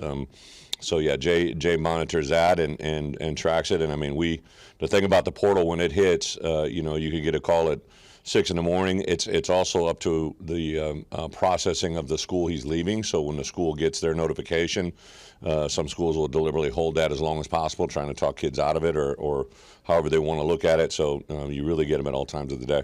But you mentioned the recruiting calendar last week, Mm-hmm. kind of some of the things that were going on, changes-wise. If you were in charge, if you could make it like perfect for you and other coaches, what would it be like? You know what? That's a really good question. I think that the NCAA and the powers that be are trying to do as best they can, but there are just certain things that are evolving so quickly that they don't realize what they're doing in the manifestation. Like I made this point several times. I love being in the homes of the kids that I recruit. And as a head coach, you only get one of those opportunities. And in this class, the 2025 class, I will never have a chance to be in any kid's home before he signs. And to me, that's a travesty. But in December, you know, one of the things that is new this year that I think most college coaches would tell you is going to be a big game change is we can't go out on the road in December. And usually that's when you're in this frenzy because it's up till the signing date, the third week of December. So you're trying to get the ones you haven't got. You're trying to protect the ones that other people are trying to grab. We're just not allowing coaches out in the month of December. And then with that being said, that Monday after championship weekend is going to be the opening of the portal window for the first time, and that's when you can bring those kids on campus. So there'll be a mad scramble to make that happen. We've already qualified. I know there's a lot of teams in the country, but we've already qualified for postseason play. So we've already mapped out what our, you know, in theory bowl prep would be, and you know, even though we won't know the day of the game or any of that stuff until later, but you really truly have a sense right now that okay, these are the days we're going to practice. This works with the conflict, or it doesn't conflict with our academic schedule. So I think to have December off, I think in the end will be a good thing, but the only byproduct of that, you would hope that, you know, back in maybe June, maybe there's a 10-day window where coaches could go out on the road and see guys in home visits that are committed to you. There's a lot of moving parts. I think one of the, you know, and then it gets into so many different dynamics. You got schools like we're a semester-driven school, right? But the guys that are on tri-semesters, you know, they would tell you that they're at an advantage at certain times of the year, but at a disadvantage in others because their classes go to a certain time. You know, now there's a new rule that allows portal guys or transfer rule guys, they're going to be able to sign a piece of paper that in theory locks them into your school. But I asked the question, what if a kid signs two? And nobody could give me an answer of what's going to happen, right? So it's kind of the wild, wild west. But we'll see it we'll do our best to unfold. Are you happy with where you're at right now? I know there's work to do in this class, but yeah, with where you are. You know, I think, you know, from a commitment standpoint, you know, I feel good at where we're at. I do think there's 3 or 4 guys that we're hanging fire on that we would love to add in that you know, continue to have a daily presence with us. There's some factors in that go beyond just the normal recruiting, like who do we have coming back, or the school that they're committed to, what's the situation they're at. You know, you're starting to see over the last 2 weeks, not only are head coaches getting relieved, but also coordinators are getting relieved. And there's now all of a sudden you maybe had a kid that was committed to a school and maybe they've had a coordinator change. You know, we do a lot of things in Florida, and obviously things have transitioned to Florida State. There's byproduct and fallout of that. So there's all these different factors that go into it. And then, you know, bottom line for us, we're hoping and maintaining that the ones we have committed are committed to us and staying with us. But things can literally change over the night. It's been really good for us. We've probably been as hot as we've ever been since I've been here. Got a big one this weekend and an underclassman, right? So for us, the product that you've seen on the field and the byproduct of that is the people coast to coast have noticed as well. Speaking of, you know, I know you can't speak of 2026, Yep. but it feels like the winning has helped, and the, you know, the atmospheres you've had here have helped. Like, how do you feel about the foundation you set in that class? Well, you hit a very important point. Like, I can't tell you how many kids now talk about the atmosphere we have here on game day, and that, you know, we talk about a lot about how that affects our current roster, and you know, to be a 5-1 team here at home this year right now with a chance to get to 6-1 this Saturday is awesome. But to have the feeling of that from local kids, right? Even a game as that Friday night, you know, to be on a sideline at a home game for a close school, right? Like, and to hear their students yell things, and there were some other schools that were there that weren't getting the same love. It's that hasn't always been the case, and I think that's a byproduct of what's going on. Last week it was reported the SEC is going to still just have 85 scholarships and not go to 105. Do you have any opinion on where the Big Ten should land? Well, it was interesting because I was actually in dialogue with an SEC coach who wasn't aware of that situation. So what I have learned in this conference, what certain people say sometimes doesn't really come true. I know I'm talking to one man who sits over there that decides what our scholarship count is. We have daily conversations about that.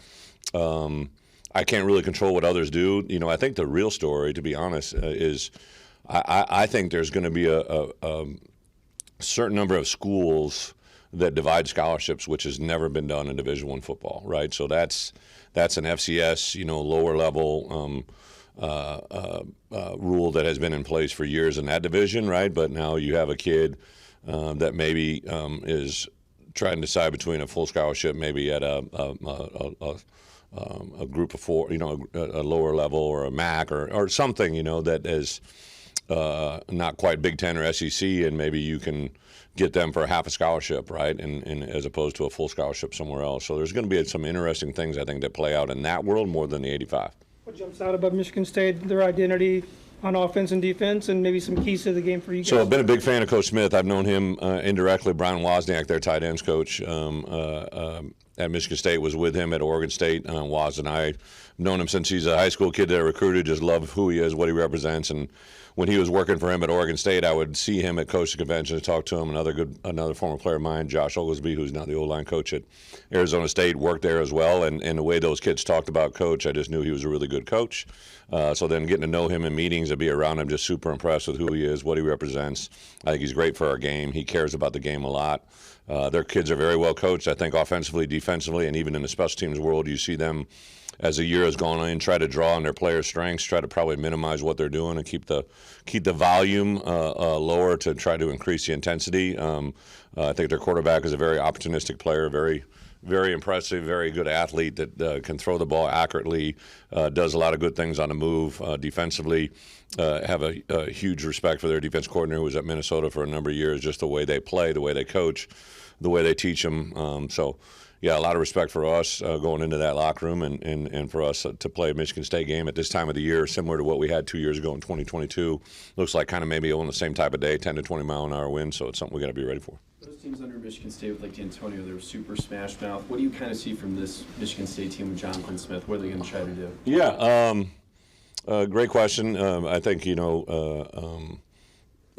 I don't know if it's stayed on the lines as much as, the last couple of coaches have been at Michigan State, but I would say that what I watched and learned, so I did a lot of work on Oregon State film just because I thought that would be what I saw, right, and that's been very much carried over. So I think what you saw of him at Oregon State is what you're seeing here, especially on the offense side of the ball for sure. I think they're, cut in line with this conference. I think they're very smart. They play physical. I saw that we're number 8 in the country and fewest penalized team. I think Rutgers is number 1. I'd say in this conference, a lot of our teams play really good football and don't beat themselves. And I think Michigan State kind of falls into that category. They've obviously had some issues first year being together, but overall, I just think the makeup of what they want, you see it getting more and more real every game. They play their best football the last 3 or 4 games, and it shows why. Aaron was talking about how in the NFL early down packages are so different than some third down packages. On defense? Defensively, sorry. I'm curious what your experience in the NFL maybe helped inform you and how you guys maybe craft that. Yeah, a little bit of that turns into a little bit of, as is the case, right? Defensive are always driven by what the offense does. So, if an offense is on the field and they want to go to line of scrimmage, you obviously can't sub your packages. So that's forced defensive coaches to make their early down packages very similar to their third down packages. And if you sub, one of the common traits that offenses will do, if you sub in and they convert a first down, they'll go right to the line of scrimmage to make you pay a third down package on their early down. So that's the difference between NFL and college. I'm assuming that's probably what he's talking about. I don't want to put words in Aaron's mouth or contradict what he said, but that's probably the driving force more than anything. Is it's dictated by what the offense wants to do. When the playoff was put in, there's a lot of talk about how it de-emphasized bowls.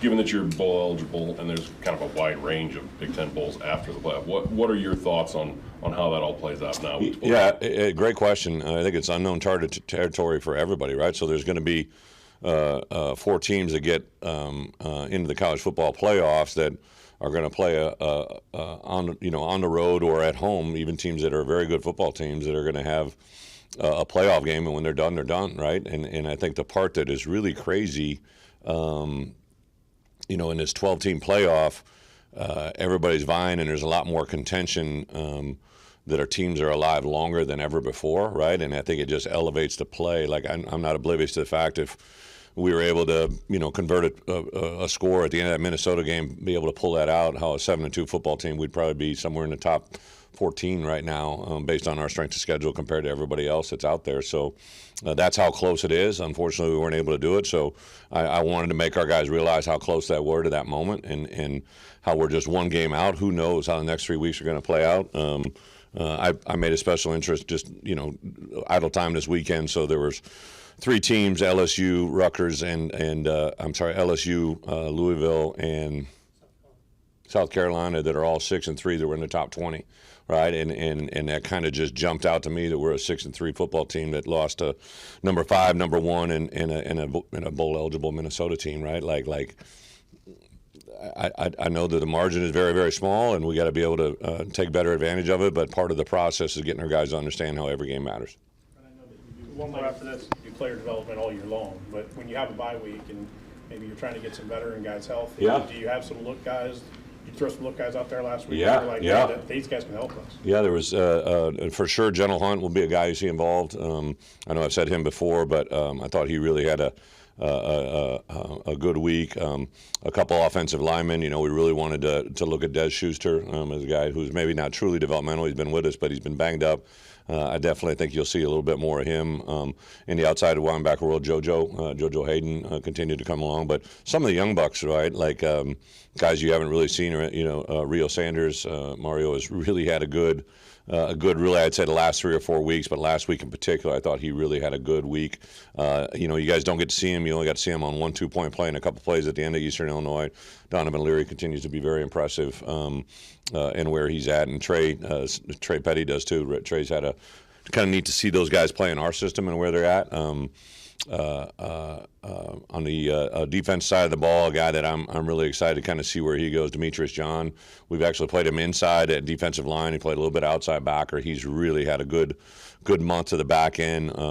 Amari as well, and has had a really good, I would say the back 5-6 weeks since our last bye week has just continued to show up and be very impressive where he is. I'm really excited to see Malachi Hood just because of the injury to Dylan Rosiak. That's kind of thrust him into the spot, and I made a big point. I knew he was going to start on a certain package. It was his first defensive listing as the number 1 linebacker on a package that we were going to use against Michigan, and I just know what that kid's been through.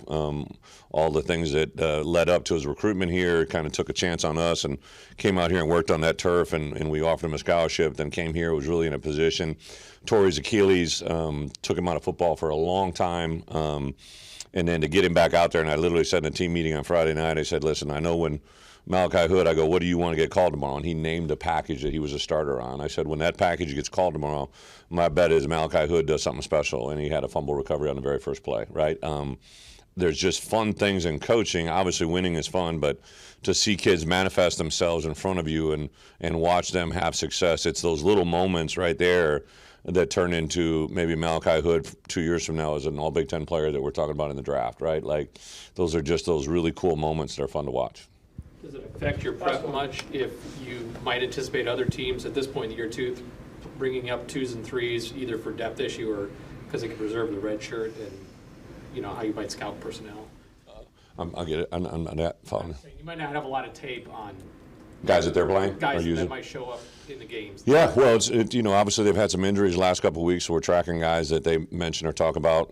But yeah, you're always going to get some unknowns. And one of the benefits of playing a game in what's going into Week 10 for us is, we've got a lot of film on them, but they have a lot of film on us, right? So anytime you throw in a new person or a new wrinkle, a new scheme like that's unknown, that's advantageous. But again, now you're testing a commodity that hasn't been out there, right? So they've had a number of guys really on offense, defense, and special teams show up a little bit more in the last 2 or 3 weeks. So we actually track our opponents just like we have a red shirt tracker for our guys, like who are at that 4 who probably can't play anymore.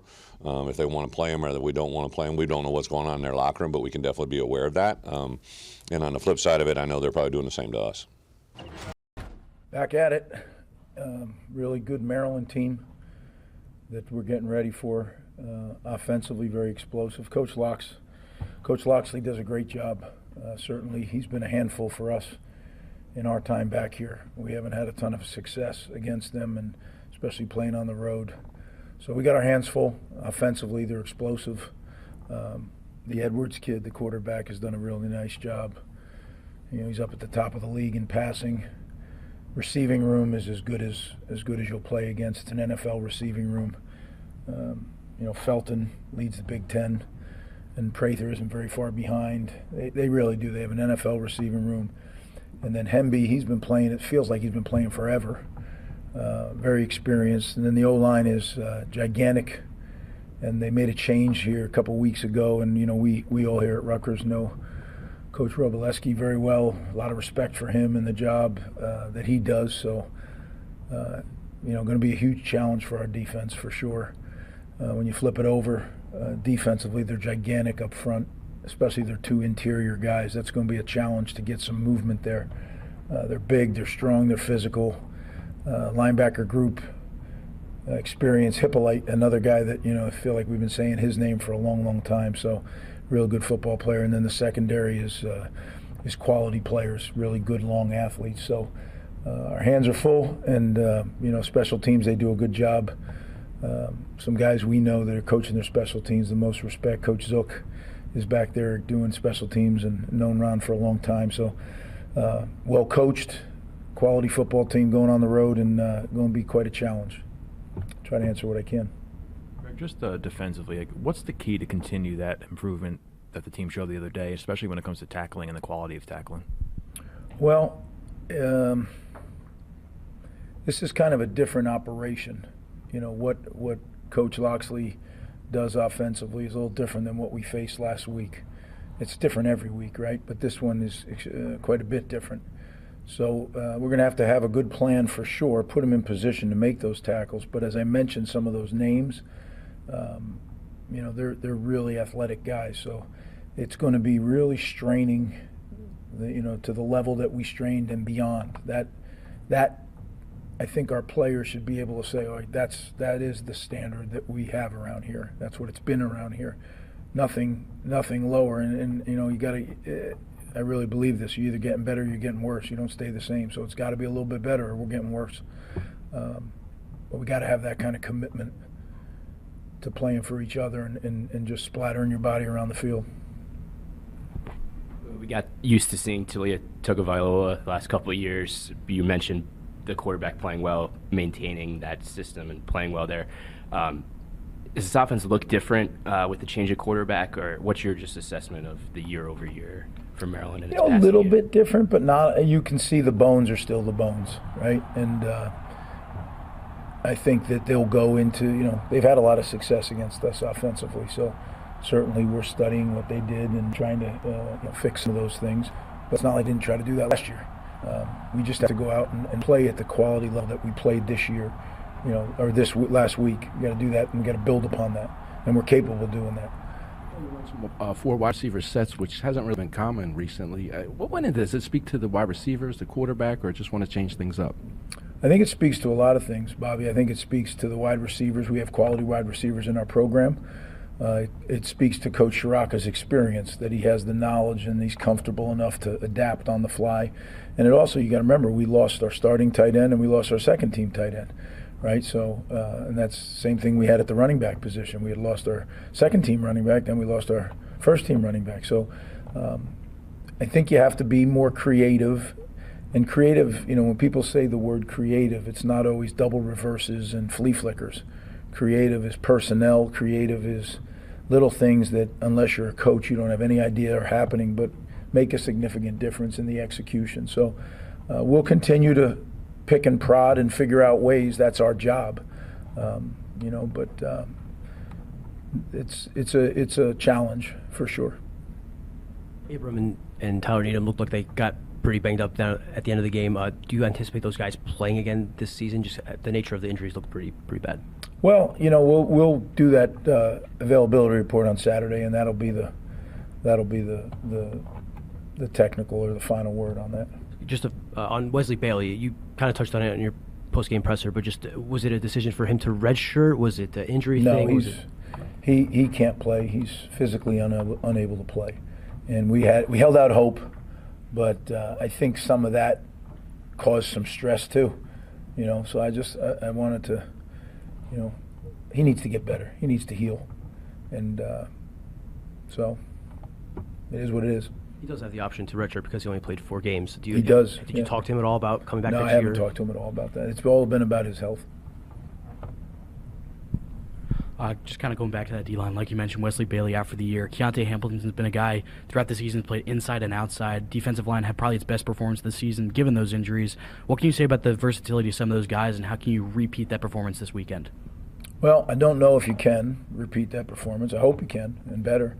But I agree with you on Keontae Hamilton. He's been a stalwart the entire year. It's been the one guy that I've counted on, and he's come through every single week.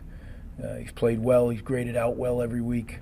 You know, I don't make any of that stuff public, but I'll just share that he's been the most consistent performer each and every week, showing up, doing his job, doing it at multiple positions. Yeah, he's a guy that we really depend on. Jordan Walker, guy had a big play. Can you talk about how you found him and his development? Because he was a walk-on who played receiver. Sure can. Yeah, it's a great story, right? You mentioned it. Bob Frazier found him up in Rochester, New York, and was really, really sold on him and kind of drove the process and really talked me into it. He was a tall, skinny kid. And I don't know, maybe he was 199 pounds, maybe 198, I can't remember exact. He's now 260 something, and he's playing on the edge. So he went from wide receiver to tight end to rush end, and really, really nice play there, getting the safety. But he's been, you know, we saw it on scout team. We saw him getting better. Then we saw it in the spring doing it against our own people. But again, he had never done it, right? And he just keeps showing up and working really, really hard. He's one of the hardest trainers in the summer. And when he came to training camp, he's one of the hardest working guys, and every day comes to work with a great attitude. And he's a great example for people in our program. And I think the best is yet to come for him. I think, you know, when you look at him, he looks like he walked out of Giant training camp. I mean, the guy's tremendous physical specimen. And he's made himself into that. You talk about a self-made player. Jay Walk's a self-made player. Your two young wide receivers, Ian Strong, KJ Duff, have a kind of unique backstory playing at the same high school. They're both emerging. What has their development meant for your offense? Well, you know, Ian's been a big part of our offense last year and this year, right? And the best part about Ian is, you know, we recruited him to be a safety. Ian played wide out in high school, but only on game day. So he trained as a DB all week, and then they'd put him in and tell him what route to run. So you talk about a guy who has relatively not a lot of experience, and I think can be, you know, as good as we've had here. I think Ian, sky's the limit. It's all going to be a matter of him staying healthy and him being able to continue to grow. With Coach Brock and with Coach Perry, you know, there's not two better receiver coaches in America. So to have them both here, I think that's part of the reason the receiver room keeps getting better and better. But those two guys are awfully talented, and to think that they were on the same high school team is, you know, they won some games. There's a reason teams win games. Chris, Brian, just with Antoine Raymond, I guess what stood out about him and when you were recruiting him, and just kind of what have you seen from his progress over the last few months as he's joined this program and gotten just seemingly better and better? Yeah, Antoine is a neat kid. He the whole story on that is amazing, right? That we were recruiting him like a lot of people were, and then the program discontinues, you know, at his school, and we saw that he could graduate and reclass, and we kind of moved on it quickly, and we had a great relationship with he and his mom, and one thing led to another, and all of a sudden he's on our campus training, and you could just tell he was a little bit more mature, physically and emotionally, really tough, and willing to do whatever was asked. And again, I think Coach Shaw does a great job with those guys. If you look, like I said, guys, it's the third and fourth running back. You can say what you want, but we've not been in that position in years past where our third and fourth running back would be able to step in and win a Big Ten game and rush for over 100 combined. So I'm really proud of those guys. I'm proud of Coach Shaw, the way he's prepared his room, and we just got to keep going, you know. And if we can get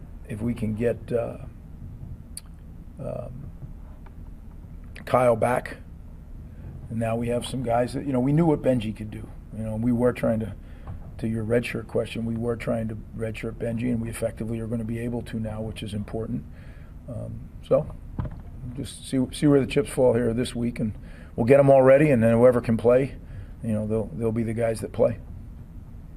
Kosh got the start at safety over Desmond McNewson, and it looked like you guys used primarily Tyreen Powell and Daryl Jabomi at linebacker. Just were those changes coming out of the bye week game specific for Minnesota? Do you anticipate them being the rest of the season? And specifically at linebacker, how much did it help to just have the same two guys mostly in the same spots, the continuity help you guys defensively? Well, I don't know if it was the continuity or the same two guys. The fact of the matter is Tyrone Powell was healthy. And he wasn't 100%, don't misunderstand that, but he was a lot closer than he was out at SC. And he couldn't have gone that many plays at Southern Cal. And I think when, Tyrone is a pro football player, so when he's in there, it steadies a lot of things. Right here, technically and mentally, he's special. And then his physical attributes. I mean, there was a couple times, he's a 255-pound guy that when he hits the lineman, he knocks them back. He's got great snap, and he made some real big-time plays. And still, I still feel bad for him because he's probably 85%. He's still not 100%, but him at 85 is better than most at 100. Moses Walker's a real good football player, and but they were playing really well. And sometimes when you get two guys that are hot together, you don't want to break it up. And we talked a number of times, is this the time to get Moses in? Because we want to get him in. We got to find a way to get him on the field. He's too good of a player to stand next to us. So we'll figure something out package-wise. I can't tell you that we definitely thought that's the way the game would go with those two. But we kept asking Reem, how you feeling? And he kept saying, I'm good. And he's a grown man. I mean, he'll share with me when he's not feeling right. He'll say, I need a blow, coach. Starting him at safety, him playing the majority of the snaps there. Yeah, Kaj, I think we started opening game, right? So, I mean, the guy has been through it as a freshman, but he keeps getting better and better. We think there's high promise. We think we have some really good young safeties that you haven't seen very much of yet. But I thought, you saw what Flip looks like when he feels a little better. Sometimes it's easy to forget. He is a special player. He just hasn't been able to run very well and stop and all those things. So to see him out there again, not 100, he's probably 80, but still he's such a good player. And when he hits you, man, you feel it, right? Shaquan Loyal felt better Saturday, and you could see him making plays. So Des is a good football player. Des will play for us. It's just one of those deals that there wasn't a ton of plays, and we were getting off the field. So when you got something cooking, you don't always have to mess it up. Now up front we rotate constantly, so that's just the norm. But in the back seven, it was going well, and we kept it going well. Final question.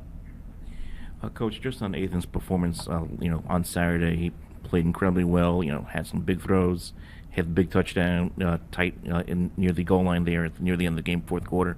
Just talk about his progress over the last several weeks, and he gets better and better every week. And of course, working, as you mentioned, a lot of injuries, personnel changes, his ability to really just manage the offense and go out there and execute for you guys. Yeah, I think Ethan's has done a good job. Is getting better every week, and we're going to need to. This Maryland group is they're going to get after us in the front. The back end, they're long. You can't miss by much, right? They have really good at taking the football away. Very opportunistic group. So, but he is getting better, and I was really, really pleased. Am really pleased. There's a couple balls he would have had back Saturday if he could, and we got to try to eliminate those. That's going to be the key because, coming down the stretch now, every game is going to. If we do what we're supposed to do, every game's going to be tight. And you can't make those errors. Like you see plays, as I always say, games take on a life of their own. And it's one or two plays that guide the game in a whole different direction. And, I always tell the players, I wish I could tell you those plays and then we could kind of just go golfing. But that ain't the way it works, right? You got to play every single play as hard as you can. And when those plays come up, then you're in position to make them. So that'll be the task Saturday night for sure. It's a tough environment. Weather's going to start to become an issue now. It's starting to, turn into the fall here in the Northeast. So a whole different set of circumstances, and we got to be ready for that. So that's what this week's about: preparing for this event, for this game, and getting ready to go. And I'm confident our guys will. I want to a couple things I want to mention. I talked to you coming into the bye week, the long trip back from California and all that. I was really proud of the way our guys attacked the academics too. It's in that period now where we're in a very, very busy time. Things are coming due, and that was a huge amount of pressure on our guys as well as getting ready for the Minnesota game. And I was pleased with that. And then I'd be remiss if I didn't wish everybody a happy Veterans Day. I think today is a day that sometimes flies under the radar, and it can't. It just can't, because the people that served and have given their lives for us to live the way we do, I think it's something that we all need to appreciate, and I know I do, and I know you guys do too. But just thought I need to make sure I mention that. So we'll see you on Saturday. Thanks to the Cubs and the Ricketts family. This opportunity to play our first of two games at Wrigley Field is something that I know our team and our program don't take for granted. An opportunity to play a Big Ten football game at an iconic venue like Wrigley Field is something that is really special and something that we're looking forward to. Have a great opponent coming in Ohio State. Having a chance to start our preparation last week over the bye week. It's very evident, which is very obvious by watching the film, a very talented football team, a very deep football team. It shows up on offense, defense, and on special teams. Very well coached in all three phases, and clearly a team that is on a mission. I mean, you can just see the way that they play, the way that they play together, the way that they battle. Talented, well coached team that's on a mission. Presents a great challenge to our team and our program, but a challenge that this team's looking forward to. How much will it help not just you, but also Ohio State to have a more normal configuration in the field on Saturday with the opposing sidelines? Yeah, I think it's just the right thing to do, and everyone that went into the plan of that to make sure that happened.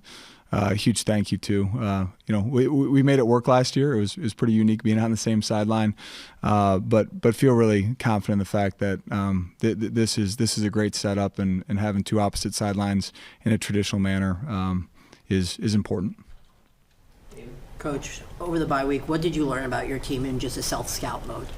Yeah, I think we learned defensively when we're playing with good leverage, when we're tackling well.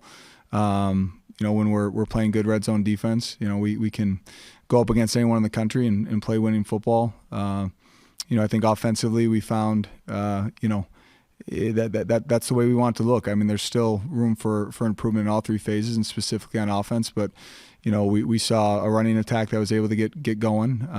We were able to see Jack operate efficiently and pick up some critical third downs. Utilizing Jack in the run game is something that is certainly within his wheelhouse and his strengths. Need to be aware of how much we're exposing him to that, but found that when our team shows up and starts fast and plays in all three phases, that we can win close games, we can win on the road, we can play with anybody. Coach, last time out against Purdue, 124 combined receiving yards for Cam Porter and Joe Hyman out of the backfield. How much of a key was that heading into the Purdue game, and how much of an aspect of the offense do you hope that remains going forward? Yeah, it was critical. I think some of that, to be honest with you, was something that we thought going into the game, based on the structure of Purdue's defense, was a schematic advantage. We certainly want to continue to find ways to get both those guys the ball in their hands through the run game and the passing game. Both have proven to be very effective, catching the ball out of the backfield. Just bodes the question of whether or not those same opportunities will be presented based on the structure that we're seeing week by week. Charlotte? Coach, Ohio State has one of the best receiving corps, not only in the Big Ten, but in the country. How is your secondary preparing for that? Yeah, the way that we prepare every week, but really proud of the development that we've seen in that room, the depth that's been created in that room. Some young guys like Josh Fussell really stepping up, but we're gonna have to prepare. Not only with an understanding that we're gonna have to force these guys to process post snap. We're going to have to do a great job of staying on top of routes. We're going to have to do a great job of affecting the quarterback. And when they take access throws, when you're playing off, we're going to have to do a great job of tackling in space. And, to answer your question directly, I think it comes back to making sure that we're really clean with our eyes and do a great job of understanding our leverage and tackle well in space. And that's something that Tim and the defensive staff emphasize weekly. But the bye week definitely presented an opportunity for us to hone in on those details. Coach, injury updates on Bryce Kurtzer, Xander Mueller? Yeah, you're not going to like my answer on this. We are hopeful that Xander will be back. We'll know more here midweek, but I mean there's enough confidence out of Xander and our team around him that he's been able to be taking some walkthrough reps here last couple of days. Has been running on the side. He's looking really good. So we won't know for certain if he'll be available until midweek, but excited about the idea of him being able to be a full participant on Saturday. Bryce, it continues to be something that there's some progression and then some regression. Hopeful that we'll have Bryce back here before the end of the year, but still very uncertain on his status for Ohio State. Coach, you guys are facing another veteran signal caller in Will Howard. What have you seen from him on tape thus far, and how are you guys planning to slow him down? Yeah, very mature, commands the offense, can make all the throws, understands the talent that he has around him, has done a good job of valuing and protecting the football, has been very efficient in the red zone, and big, athletic, has been utilized wisely in the quarterback run game, definitely shows up in the red zone area. He forces you to defend the entire field and be cognizant of +1 run game as well. He presents a lot of challenges. Coach, defensively, when you look at their roster, is there a group or a player or two that you look at and say, we always have to have eyeballs on him, always have to have a hat on him, like maybe a 3 technique, 2 inside backers, etc.? Yeah. The problem with this group, you could say that about just about anybody, but 91, definitely shows up inside. 33 and 44 on the edges are both players that are incredibly disruptive, both in the run game and pass game. They've done a great job. Building, their entire football team, but specifically on that side of the ball. Went back and watched, all the defensive tape from this entire season and trying to find some trends on things that maybe they've been exposed in or things that they've struggled with, and that's a difficult task. They're playing at a really high level right now. Brandon? Coach, you talked a little bit about the change-ups that they've made to the Wrigley layout, but obviously after first 4 home games, Lakeside, going up to Wrigley, how is that going to affect both the team and the fan atmosphere, do you think, heading into this one? Yeah, very excited about the opportunity for the atmosphere. Celebrating homecoming this week at an awesome venue like Wrigley. Top 5 opponent coming into our place. Excited for all that. I do think we benefit from the fact that not only has the program been to Wrigley prior, but we were there just last year. So logistically, I think there's a lot of things that our guys are comfortable with in terms of what game day is going to look like. And at the end of the day, got to do a great job of in the preparation of the game of understanding that, utilizing that to our advantage. And then, when that first ball goes up at the end of the day, we're just playing football. It just happens to be an incredible venue against a, top 5 opponent. And this is a challenge that our group is excited about. And, we know we're the underdog. We know we're not just an underdog. There's no one out there that expects Northwestern to go in and beat Ohio State, even for that matter, compete. But this group believes that with a great 2 weeks of preparation and us showing up at our best, we can make this a 4-quarter battle, make it close in the 4th quarter, and look up with zeros on the clock. And the expectation is to expect victory. Coach, you just talked about 44 and 33 for Ohio State's defense. How does Jack's run game and the ability to run true read option kind of help put those guys in the bind and make it 7-on-6 in that box? Yeah, it's one of those things that.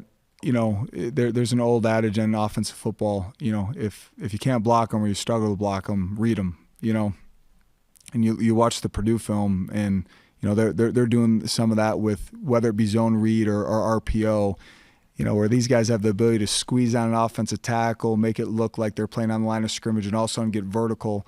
Purdue almost has kind of like a Y pop pass that potentially is a chunk play or a touchdown. And, the defensive end is just so disruptive and muddies that look for the quarterback, he can't get it off. So those guys present some issues. But, again, there's no doubt in our mind that we understand Jack's skill set lends itself to utilizing him in the run game. We just got to be conscious of how much we're willing to do that and be, not be reckless with that.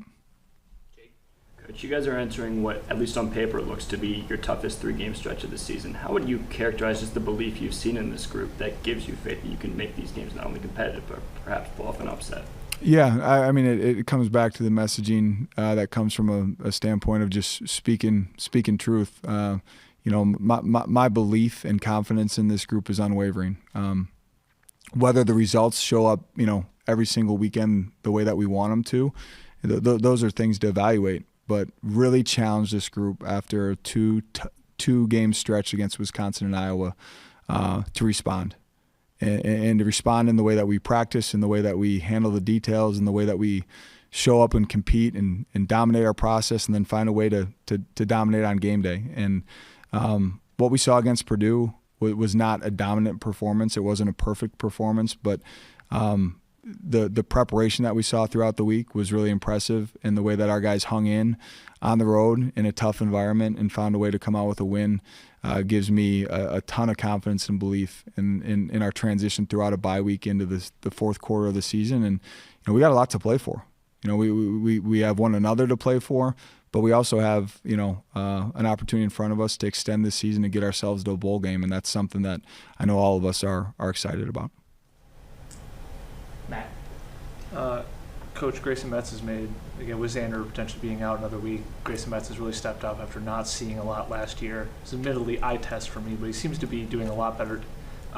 He just seems much faster this season, much better tackling in the open field. What have you seen from him year to year, and then also with Coach Schiano stepping up as the strength and conditioning coach? Yeah, no, I mean, you're spot on. I mean, so much of that development for Grayson this offseason, coming off the 22 season before I was here, had some surgeries postseason, which, totally out of his control, but probably, limited his ability to truly, have a great offseason and develop into the best version of himself.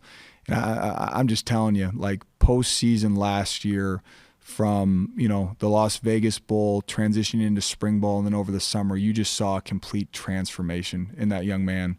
Not only from his attitude and the way that he was attacking, but just the way that he looked. Walking around the facility, he looked like a will linebacker in the Big Ten. And where I give Grayson so much credit is it would have been really easy to be frustrated with lack of playing time or opportunity early on during the season this year, and just continued to be an incredible asset to us on special teams, a leader in that room, and then his opportunity came, and he was ready for it. And that's something we challenge our group on all the time is, not being satisfied, but staying ready, next man up mentality. And really, Grayson should be really proud of the way that he's performed. And it all comes back to the work that he put in the offseason and preparing like the starter every week. Coach, Ohio State is one of just 8 teams to hold their opponents under 100 rushing yards a game on average this season. You mentioned Jack in the run game earlier, but what do you guys think you're going to have to do to establish the run early and get out ahead of the chains? Yeah, it really comes back to your second part of the question. We have to find ways to stay ahead of the chains, and that starts off with just pre-snap operation and making sure that we're executing the call that's come in. Whether that's through run game, quick game, RPO, drop back, it doesn't matter. Like, this can't be a situation where we're stubborn and prideful. Like, we just got to find solutions to things that we can execute at a high level, that our guys can play really fast and stay ahead of the chains, and create advantageous third down opportunities. One thing that Ohio State has done an excellent job of, and it stems from their effectiveness against the run game, has been incredibly effective on third down. And what really shows up is, you start getting into that 3rd and 7+ range, you're really starting to fight an uphill battle. We have to find a way to stay ahead of the chains, get into third down in manageable situations that we feel really confident in, pick up first downs, create some rhythm, And this is a tall task against a team as talented and as with as much depth as Ohio State has, but find ways to stay on the field and wear these guys out. Coach, since this week's game is being played outside of Evanston, what does that preparation look like for your team, and how similar is it to like prep for a road game? Yeah, we covered a lot of those logistics, this morning in our team meeting. In a lot of ways, it's very similar. All of our Friday routine, here in the facility will feel exactly like it does for any other home game, here on campus on the lakefront. The only thing that's changing is we load up the buses and head to the team hotel. We're just headed to a different hotel. So, really confident that our guys will feel like they're in a home game routine, just a little bit of a change of scenery. Coach, any update on kicking, and are you going to continue to divide up the responsibilities between Luke and Hunter? Yeah, no, the plan is to continue to really allow Luke to focus on scoring points when those opportunities are available, and utilize a veteran in Hunter Renner in the punting game. Coach, it was roughly a year ago that you were named permanent head coach of this program. What is the biggest lesson you've learned about being a head coach over these last 365 days? Gosh, I don't know if I can find one for you. At the end of the day, at the end of the day, everything that happens within this program, ultimately is my responsibility, and doing a great job of keeping my eye and on all those things, while also understanding that you hire people to do a great job in their role and owning their role, and trusting those people to do it. And again, all of us in this room know that this season hasn't been perfect or all smooth sailing. But you find out a lot about people's character when things aren't going well, when there is turbulence, when there is adversity. And that's one thing that I continue to really stand on, is the fact that, we got a group of people that check their ego at the door. They're high output. They're looking for solutions. And, it's my job to continue to challenge not only myself, but the program and everyone within it to continue to find those solutions and, continue to find ways to improve. And, I think the Purdue week prep and the result that we saw on Saturday was a microcosm of a group that responded in the right way.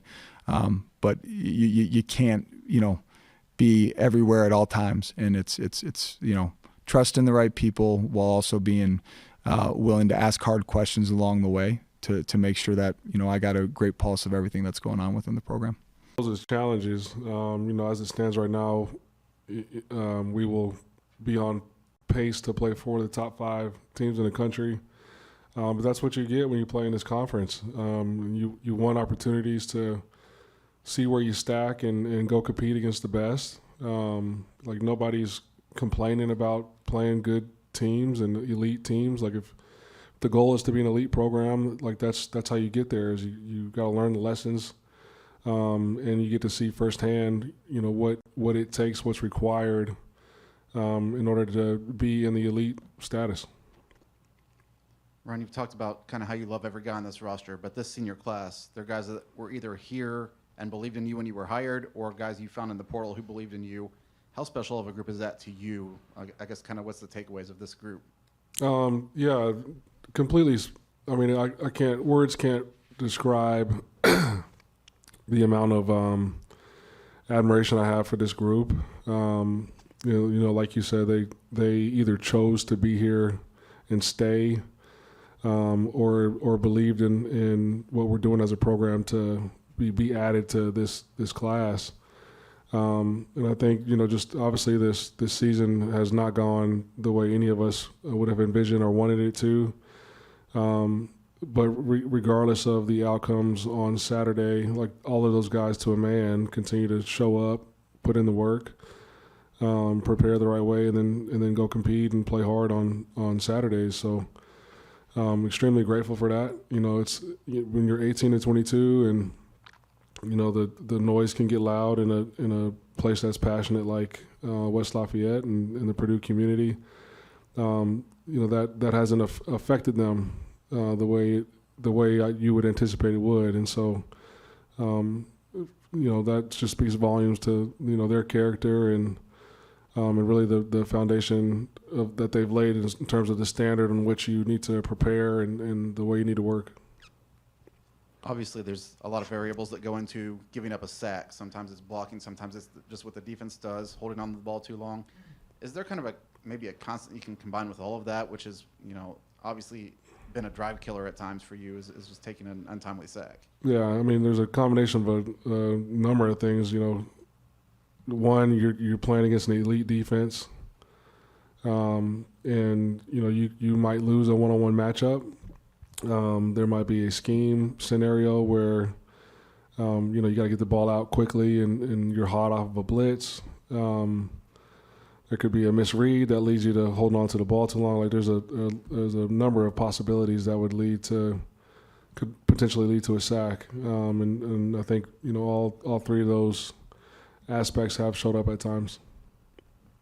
Just by extension of that, how would you evaluate Hudson's performance on Saturday, and maybe especially in some of those, like getting rid of the ball in a timely way? I'm sure there's a couple throws that he would like back, and a couple reads he would like back. And again, like that's you also have to look at it as like that is an elite defense, and that has posed a lot of people problems. The number 4 team in the country didn't get in the end zone either against them. And, so I think, Hudson had some good reads and found lanes to extend drives as well. And, he showed some toughness there too. And so like that, like I said, there are plays that he would want back, and there are plays that he made to keep drives going.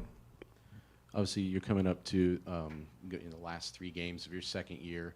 What are maybe the most important thing you think you've learned from these first 2 seasons as you're looking forward to how that could make the team better in year 3? The most important things I've learned, man, there's a lot, I've learned, right? We could be sitting up here all day talking about it. I think I've learned the importance of remaining poised and consistent to keep the locker room galvanized. I've learned about the importance of having strong leadership on both sides of the ball in terms of the coaches and staffs that put together plans. I've learned the importance of getting off to a fast start, whether that's the start of the season or the start of games, and how much momentum plays a factor in games and in seasons. When you're dealing, like I said, when you're dealing with 18 to 22-year-olds, there's a long list of things that I've learned. That concept of, I guess for lack of a better term, coaching the coaches, has that been different than you expected it to be? Has it involved more than you thought it would involve before having done it for the first time? Yeah, that's an area where I need to do better. Obviously, when you make a decision to run a side of the ball, after 4 games into your first year, it's hard to coach the coaches because you're game planning and you're involved that way. And then again, year 2, 4 games in, make a change at coordinator.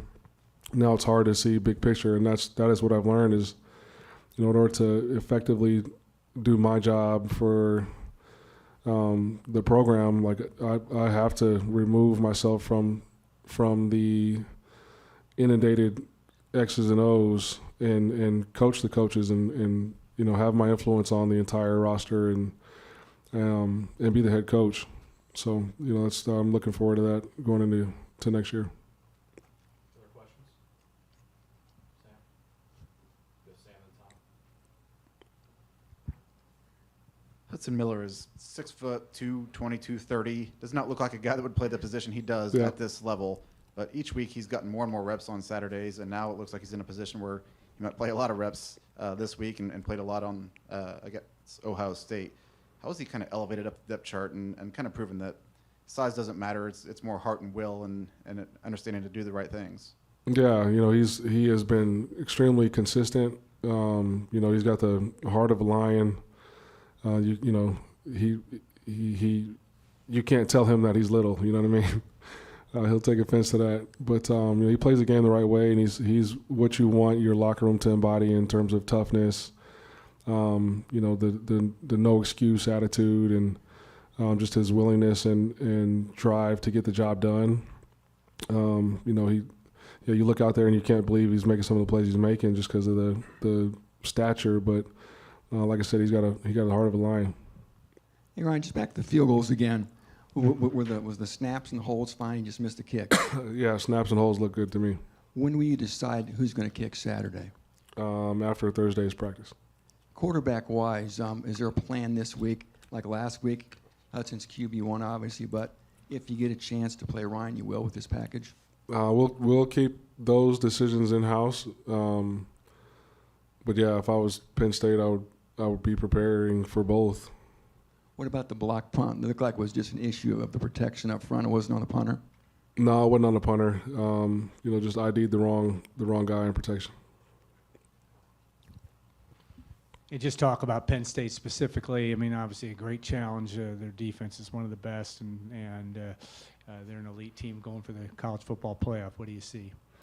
Yeah, just like you said, the elite defense and the elite program, elite team that is competing for playoff berth. I got a lot of respect for Coach Franklin and what he's been able to do in his career.